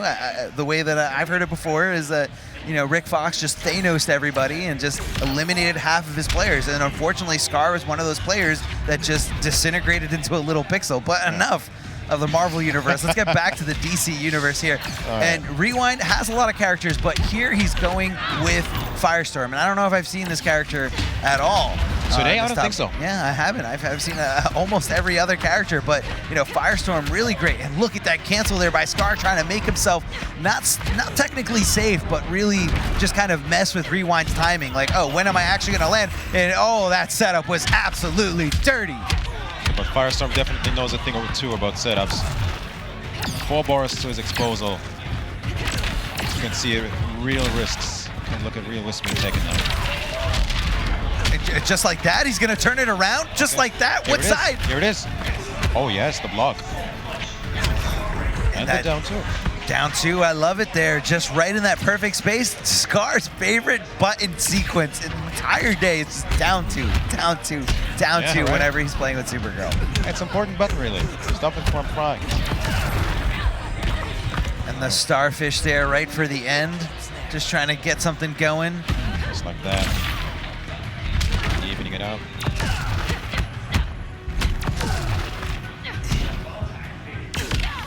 Oh, shooting him out of the air, stray shots, and this is gonna be tough here. But hold on, Scar has full meter. He's got super, and he's not gonna be afraid to go into the clash sequence, but he's gotta dance around this character power of Firestorm because it is fully loaded, level 3, ready to go. Yeah. So it's kind of like, who's gonna do what first? He's gonna wait for Firestorm to activate his trait before he utilizes his clash, and it's kind of vice versa where Rewind wants to wait. Oh, meter burn back 3 to meter burn back 3, and just like that, I blinked and I almost missed the entire thing. It makes you wonder, was that a reaction from Rewind? It had to be. It had to be. That is something I've not seen anybody utilize from any character that has a full range meter burn back 3. Is to go right through the breath. No guessing game. No, what if she does meter burn it a little bit later? What if she meter burns it right away? No. Meter burn back 3, gets right through it, makes the contact, unclashable damage so quick. Scar just said, did I just lose? Yeah, that was crazy. Did I just lose? The game itself was so close as well, but you know, just the meter burn back 3 coming through. And then that's just perfect meter management. And you know, when you're playing at the level that these players are playing, you kind of have to be aware of everything. You have to be aware of how much life you have remaining versus how much life your opponent has remaining. Yeah. You have to manage the meter, understand, you know, when do they get 2 bars? When do they get 3 bars? And you have to understand every situation. It's Scar going to Superman. Superman, what is this? Maybe there's a little bit of Theo living somewhere in Scar right now, but, you know, a little homage to his fallen brethren. In what? Oh, beautiful block there. The overhead interactable and the infamous input error that everyone loves so much. The rising grab, unfortunate for Scar. And I don't know if I believe in the Superman, Mitz. How do you feel? I mean, to be fair, we have to wait and see, because he's no stranger to damage. I mean, easily can take your half of your life. But has yet to find an opening. All the characters really going with the Superman. That surprises me.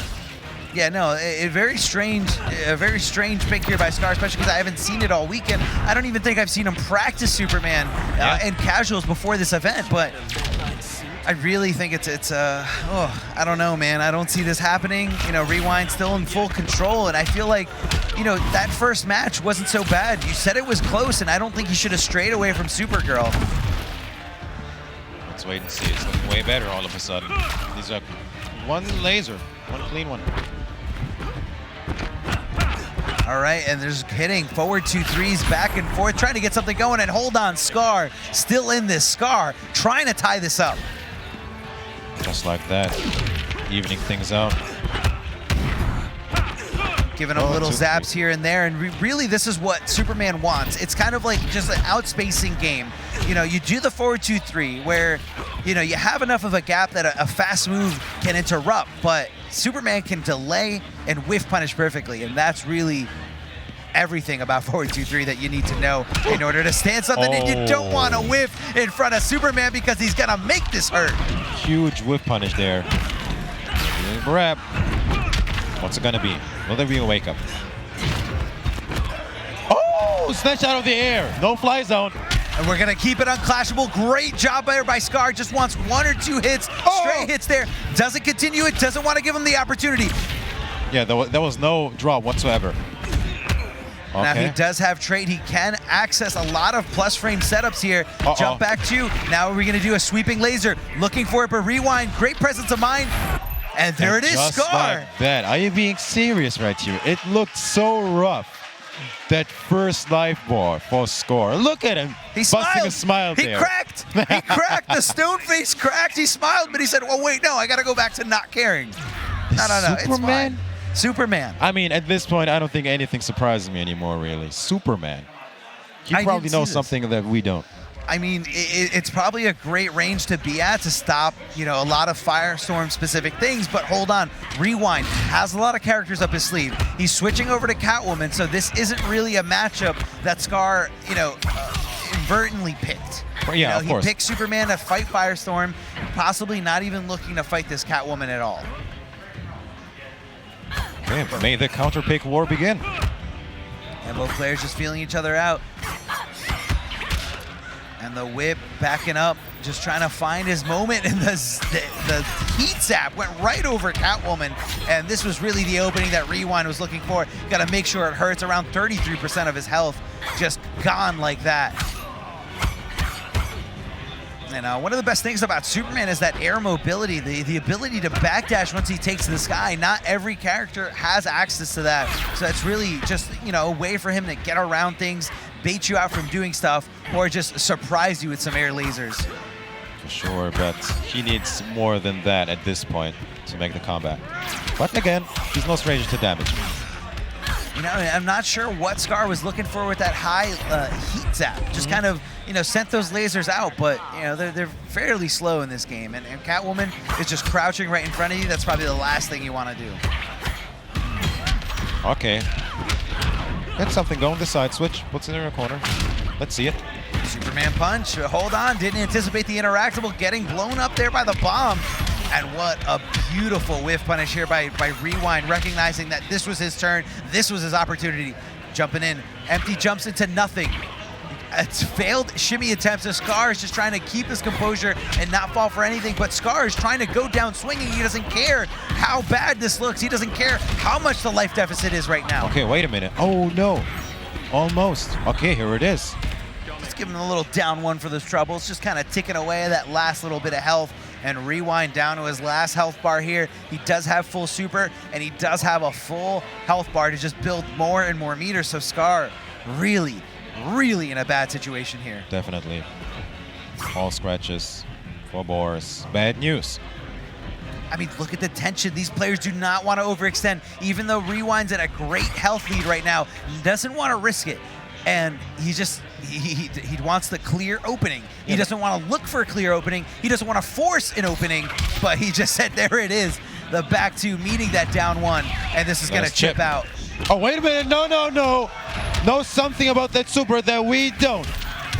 Was that a Russian reset? American reset. Didn't matter that the lasers went right over her. I think he wasn't anticipating the specific Catwoman frozen hitbox. She was a little bit lower than a lot of other characters, so it went over and it just kind of took both players by surprise. However, Rewind able to clutch it out in that little scramble, and he's on match point. Okay, this is 2-1. Definitely going to see a switch, I think. Aquaman? Are you serious? I don't know. He's teasing Aquaman. Everyone is just kind of losing their minds in this venue because no one knows where Scar's going to go. Now, the thing that Scar has to anticipate is the fact that Rewind is free. If he loses his next game, he is free to pick a different character. So whatever character Scar decides to land on is the character that he's got to stick with for the next 2 matches, and that's going to be Power Girl. And I feel like this character is the one that's impressed me the most from Scar this week. Impressed me the most this entire day against everybody, especially against Semiij. Okay, so it's coming down to this. Even though, I mean, it really surprises me, really. He did well with Brainiac against Catwoman, so I'm not sure why he's not opting to go with her again.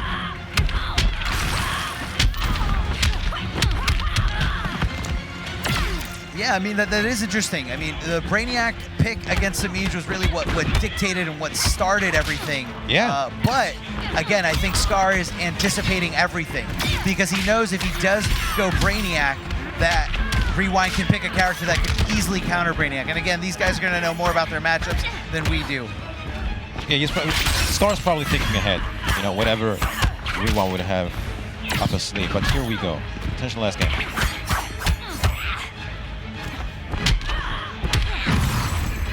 All right. In there. Hey. Going to the other side. And that meter burn back 3 still connecting. What was that all about? Not sure what that scramble was there, but Semiij is okay to take those, okay to inflict the damage, but goes to the wrong side. But it doesn't matter. Somehow gets the hit to connect here, and Scar's looking like he's in a bad situation right now. Match point. Noble Rewind. Again, the difference between this one is $10,000. Yeah, no, the difference between this match, this specific set here, $10,000 on the line. So if you win, you're going home at least $10,000 richer. So is this the pressure that Scar's looking for? Is this how he wants to make Rewind crumble? And the walking lasers chipping him out. Scar knows that his Power Girl / Supergirl was not enough to take out Semiij's Catwoman, but he feels like it's going to be enough to take out Noble Rewind's Catwoman. And I feel like that's why he picked Power Girl, because he feels like this Catwoman isn't as composed as Semiij's. Oh, yes. Saw it coming, maybe? Whip trip. Okay, this is looking rough. Oh, yes, finds it, and the immediate clash. You broke into a parallel universe. Good worlds are hard to come by. He's got 2 bars and a little bit of breathing room here. Gets 25% back, has a health regain. Zapping him in the sky, zapping him on the ground. Those trait lasers, such a great tool at Supergirl's arsenal. Oh, almost. Almost. Jump into that whip, the range. So much damage here, but he keeps it clashable. We make a good pair. Never underestimate a classic. All right. Very interesting, he kept it clashable because it was so deep into the combo that I feel like Semiij got his hits in already. So he didn't necessarily get health back, but kind of just nullified the combo entirely at the use of 2 bars. Sniped. All right, let's see it. Very patient, this Scar here. Talk about patience. No punish on that down 2, though. Oh, the hair laser for him, just for his troubles for trying to jump in there, trying to squirm out of the situation. And this could go either way. Any player can take this Scar, jumping back and forth, but getting hit by that jump in 2. Is he gonna utilize the air escape? No, he can't because of the meter burn back 3. Hard knockdown in the corner, jumping back, and this should be all it. Rewind, taking it over. Scar. I thought it was looking at Semiij for a second because of that Catwoman play was just so perfect. And what a pick there by Rewind, understanding that this is what he wants to do. This is how he takes out Scar, stopping the maniacal run of this Brainiac. Stopping him right here, and a huge shout out to Scar, making it all the way to 3rd place. For sure. A lot of respect from everyone in this room. A lot of respect from all the competitors here. A lot of respect to the cameraman going completely wild. But, going nuts, man. He's trying to show us everything. Everything and nothing. But yeah, it came to an end. This path ended. We're going to shoot it over to an interview real quick, so hang on, guys.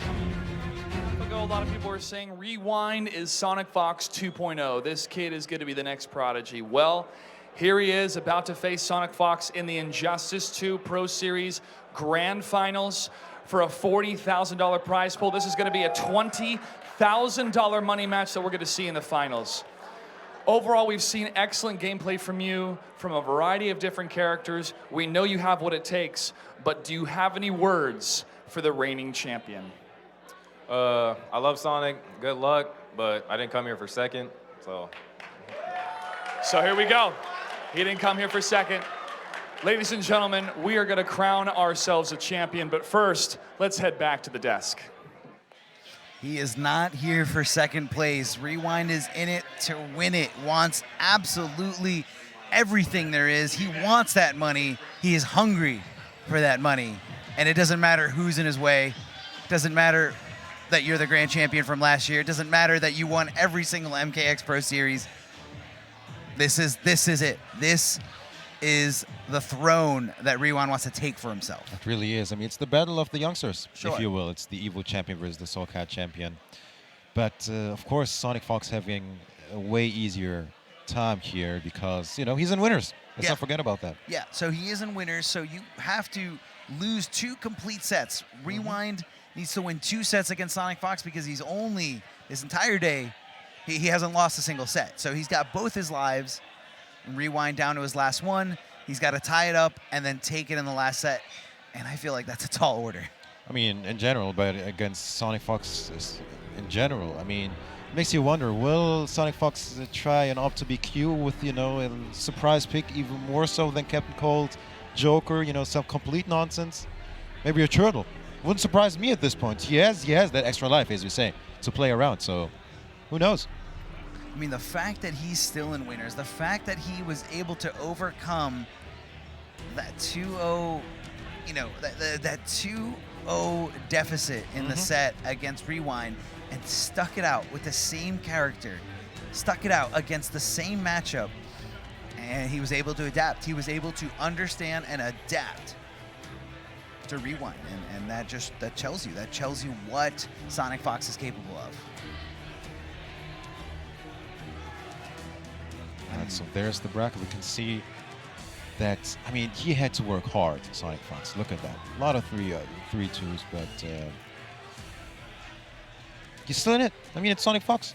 I mean, it shouldn't really surprise anyone. I mean, it shouldn't, and I think it's just the real surprise is now how hard he has to work. Right. You know, I feel like last year he kind of just, I feel like he had it over everyone. Everyone was just nothing. Throughout the season, you mean?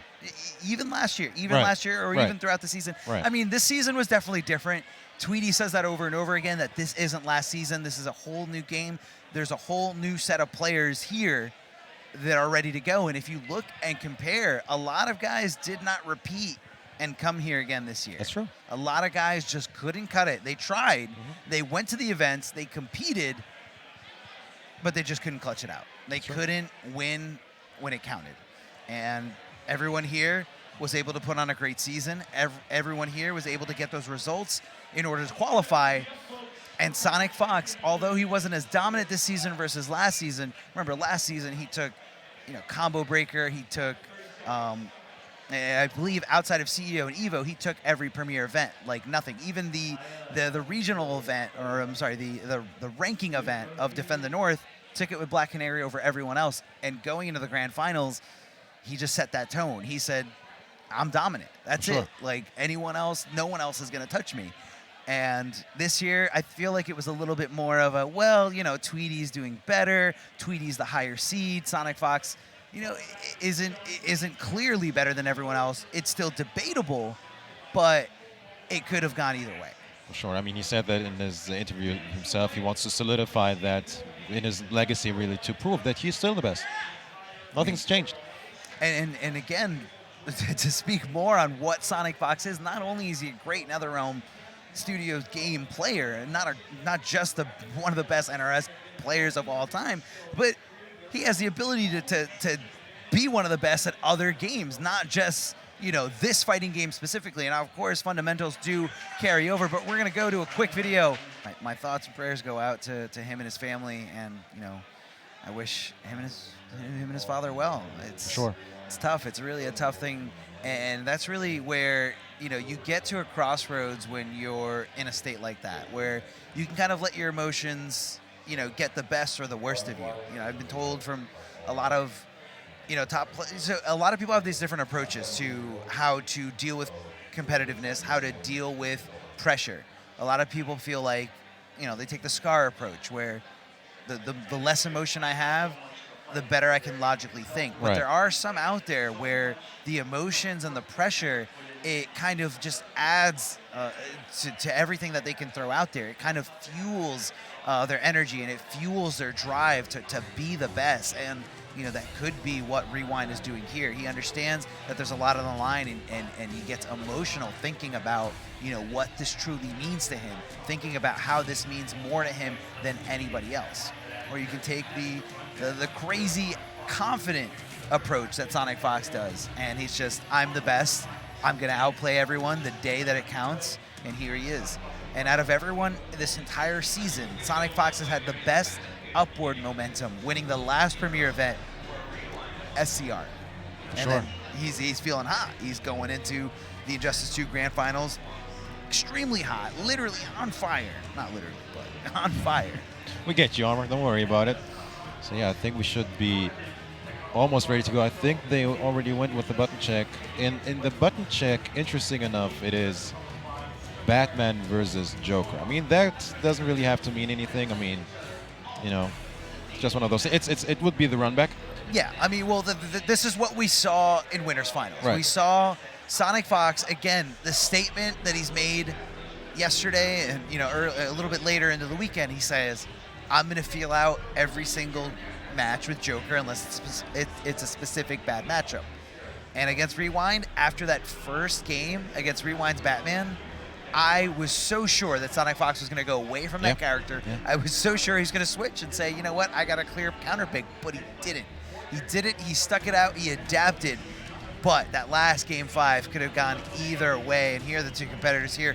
Rewind on the left and SonicFox on the right. Of course, his gimmicky, furry outfit here, ready, watching, kind of fueling that energy that SonicFox needs. Nice shot with the tongue as well there. Yeah, Good job. just looking out for his boy there. For sure. Looking out for the master, SonicFox.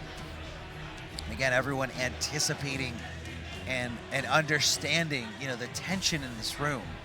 I love that. And it's so refreshing seeing when you see such a close Winners Finals and then you get the run back in Grand Finals. It's going to be a great set. I hate seeing when it's a wash in Winners Finals. When it's a 3-0 where maybe a 3-1, but one was more dominant and really more in control, and then they get the run back in grand finals. You just kind of know, right? Whatever, it's gonna be one-sided, but literally this could go either way. Yeah, for sure, because that was super close. I mean, let's not forget, last game, last action game. It was last scramble. It was everything. Sure. Everything in that set was so intense. Even the match where SonicFox won after wasting the super, that was the very last game, wasting the super, trying to get the win there and clutching it out, keeping it going.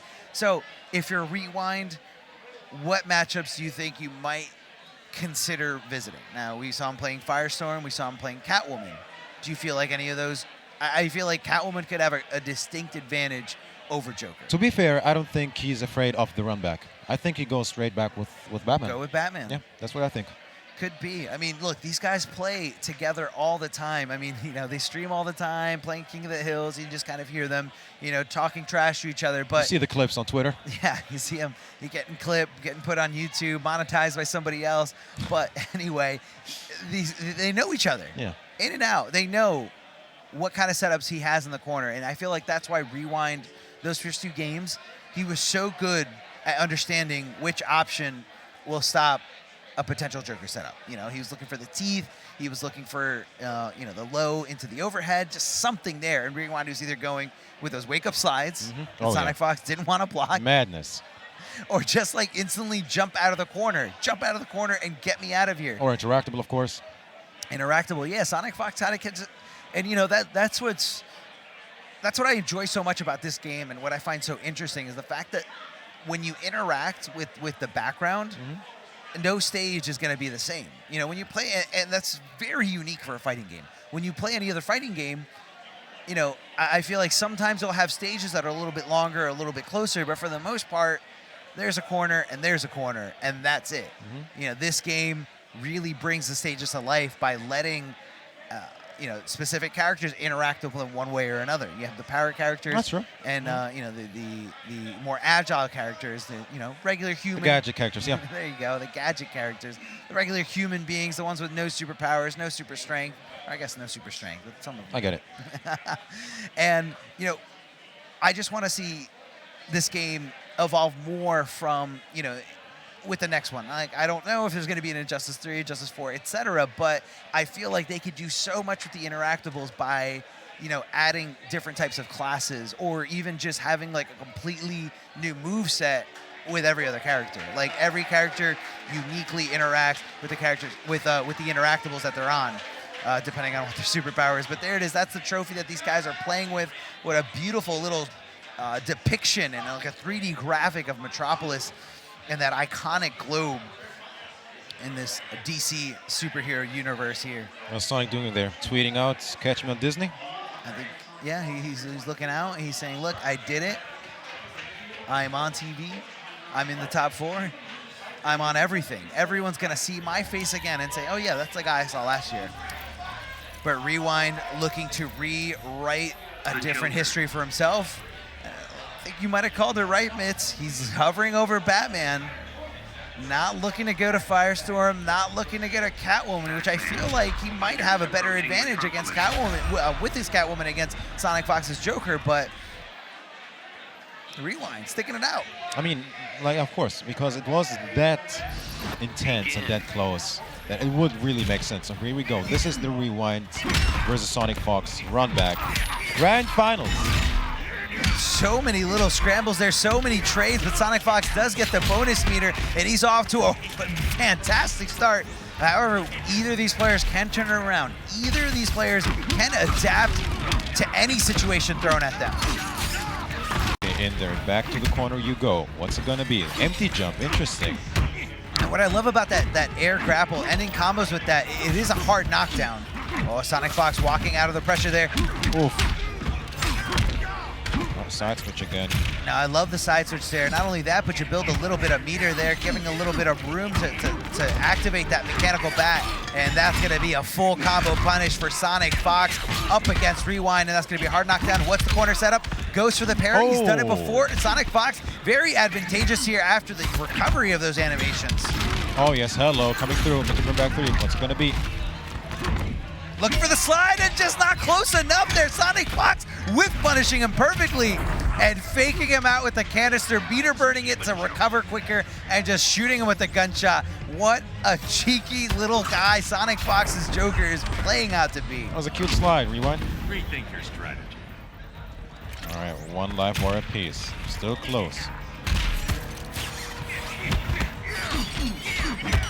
Oh, looking for the crowbar there. Great block by Rewind, understanding you got to stand up to block those overheads. And the mechanical, I'm sorry, in the up batarang, meter burning it. And what side was he on? SonicFox going for a ride. SonicFox staying in this blender, but hold on, he's got full meter. What's he gonna do with it? He can opt to clash, or he can hold on to it to make sure he does so much damage here. The teeth set up, gonna continue it. Backdash, backdash, backdash, so important. Yeah, but you can only backdash so much because exactly that's why. We're in the corner. What's it gonna be? 1 bounce cancel and that's game. Teeth. Oh! The push block to guarantee the teeth setup. What an incredible setup there. Hold on, he was airborne, didn't continue. SonicFox, this is his game to take here. Can Rewind do something about it? Can he fight back? Will he crumble under the pressure? What's it gonna be? Blocks the slide, doesn't block the bat. Immediate clash. Here's your chance. Kill me. Not even you, Joker. 1 bar apiece. Both players getting aggressive. Both players not trying to give either one an inch of breathing room. This is coming down to the last hit. Once again, the teeth. And that is game. Wow, just like that. Rewind off to a great start, but we did see this in the winners finals. Rewind taking that first game, and again, here in the grand finals, taking the first game. But can SonicFox adapt? Can he make the adjustments he's to make? But that was such a close game either way. I mean, somewhere behind the scenes, the lore cops must be so satisfied. NRS, grand finals, Joker versus Batman, man. It's iconic, man. Right? It's so canon. It's so beautifully put together here in this game where these DC superheroes and supervillains just come to life in this fighting game realm. Oh, and what a whiff punish there. Goes to the sky with that normal, and Joker ready there to punish for a full combo. The teeth setups, so meticulous, so perfect. Which one hit first, the low or the overhead? Rewind doesn't know because he got opened up by it. SonicFox is looking so good right now. No one knows what hit that first. Okay, tries to go with it again. That push block setup doesn't quite get it. A crowbar bashing him down closer to the corner, but Rewind ready with that wake-up slide, and that's been doing so much for him this entire day, this entire set against this Joker. Let's see this. Oh, not quite. Doesn't find it. Oh, just sniffing out that backdash was SonicFox. Chasing him down, making sure that he is getting punished for those recovery frames, because Batman does have a great backdash. The slides, it's unreal. Let's see another one to chip out. Still on gray health. All right. Finding it hard. Good decision there by Rewind, just checking the batarang, making sure that he can stop everything the Joker is looking to do. Yeah. Beautiful side switch. This is where he wants to be, in the corner. Oh, what side did that hit on? Was it on the left side or on the right side? Rewind doesn't know. SonicFox doesn't know. Just going in and making it happen, making the mix come out and do as much damage as he possibly can. Oh yes, the jukebox. Back 2-3, clipping him there and just keeping him relatively safe. I feel like that's a great go-to string from Batman and a great way to just kind of be able to try to open up his opponent, build meter, and keep himself relatively safe. You're taking the fun out of this. I'm Batman. I'm Batman. This is answer to everything. Okay, gets 15% life back. Very close. No clash in play anymore. Down 2, boys. Comes through. Will this kill? Not quite. Not quite. Didn't go with the crowbar and meter burn instead. He knew either way it wasn't going to be enough, but the crowbar from downtown. He saw the teeth was just in range, and he knew it was going to be enough of a mix-up to really throw Rewind for a whirl there. And Rewind switching away. Never mind. Just wanted to go character select, get a little breathing room, and possibly get a stage where the corner won't be so dominant and defiant of what this matchup could be. I don't know if Rewind even will opt to change at all, even if he loses this one. It's working. To some degree, anyway. Let's see it. All over him at this moment. SonicFox answering back. Oh, the sweep, knocking him down real hard here. The crowbar. And now he has that interactable. Is he going to chuck it there at Batman, or is he just going to go in? Hold on, Batman with the meter burn forward 3. The hit of armor getting his way in. And right now, Joker finding himself in a bad spot. And Rewind backing up. I'm very surprised there. I'm surprised he's not just inflicting aggression like he is right now. Neutral jump 2, continuing the onslaught here. Oh. And what a beautiful combo there. Optimal stuff. Did I see 2 down 2s in the same combo? What happened there? A trade on the very last hit of armor. Doesn't watch his head. Oh no, he doesn't want to shake hands right now. He's good. Doesn't want to shake hands, but not fast enough to punish those recovery frames. All over him. Just rewind. I'm actually surprised we're not seeing more meter burn up batarangs. Yeah, I mean, I feel like it's not, you know, he knows, a lot of Joker players do love to jump a lot, but Right. SonicFox is a little bit more reserved and understands where he has to play the neutral. Beautiful sweep. Always got to check your feet, and it just kind of always immobilizes you. When you're crouching down, you can't be walking around. You literally, you physically cannot walk around and move your character if you're looking to block something low. Ah, what a challenge there. Yes. What a challenge. The grapple from downtown, looking for the reset. Yeah, quiet restand. Uh-oh. It's gonna hurt. Is he gonna clash, or is he gonna take it? SonicFox says, you know what, you're gonna take this, and you're gonna be closer to the corner. How much will he pay for that slide? He can hurt him here. SonicFox can hurt him. Hashtag Grumpy Bat. And you will. That slide will come back to haunt him, maybe. 15%. I mean, hey, that's a lot of damage. Oh, the last second No clash. sense of humor. Not in my vocabulary. All right, this is a good clash for SonicFox. He has no bat. A few more shots and it's game. Unblockable, here it is. The teeth, another one. He just did it again, and Rewind's face is just like, did I literally just get hit by that? Did he just do double crowbar? And he does not like that. He does not like that one bit, and that's gotta be a little humiliating. The fact that he just called you out so perfectly with back-to-back crowbars like that. Definitely annoying for sure. 2-1 up is SonicFox here in this grand final. Yeah, so if we could change the score there, I'm not sure if this is us or not, but it's 2-1 in SonicFox's favor. Meterburn forward 3, going in. Oh, drops the combo. Not sure if he was looking for a back 2-3, but it doesn't matter. Air grapple, back in the corner. Ooh. Beautiful way to get around the death spin, and Rewind is in it to win it. He's here to play. He's here to take first place. I think he's kind of angry right there. Out of the corner, wants none of it. And just jumping away from the sweep. Kind of, you know, exactly where Joker wants to be at that max sweep range, because it's such a perfect jump-in range for that little bit of a lower arc that the Joker has. Oh, and what a call out there by SonicFox. And again, chasing down the backdash so perfectly because he knows it's a great option. The overhead, the back 2 out of nowhere. Rewind wasn't ready, and he's going to be in jail now. Wait, Joker. a slide? No, the jump out. Uh-oh, just like that, EchoFox SonicFox is on championship point. Beautiful block, and then he just dashes out of there. Fun out of this. I'm Batman. Trying to backdash out of there so desperately as Rewind just gives him another forward 3 and chases it down. Air gun shot, shoots him right in the face. Rewind checking as many batarangs as he possibly can, and SonicFox perfectly checking him there right after that forward 2-3, anticipating the down 2. Oh, he gets the cross up. This is bad news for Rewind. Wait a minute. Oh, the trade that was so fortunate for SonicFox. The whole string, but no punish. Backing off, doesn't want anything to do with that down 2. He knows it could spell death for him. SonicFox going in. I think he was reading an air escape. Yeah, great crowbar there by Sonic, or anticipation of the crowbar there by Rewind. These blocks though, these blocks, SonicFox, iron defense here.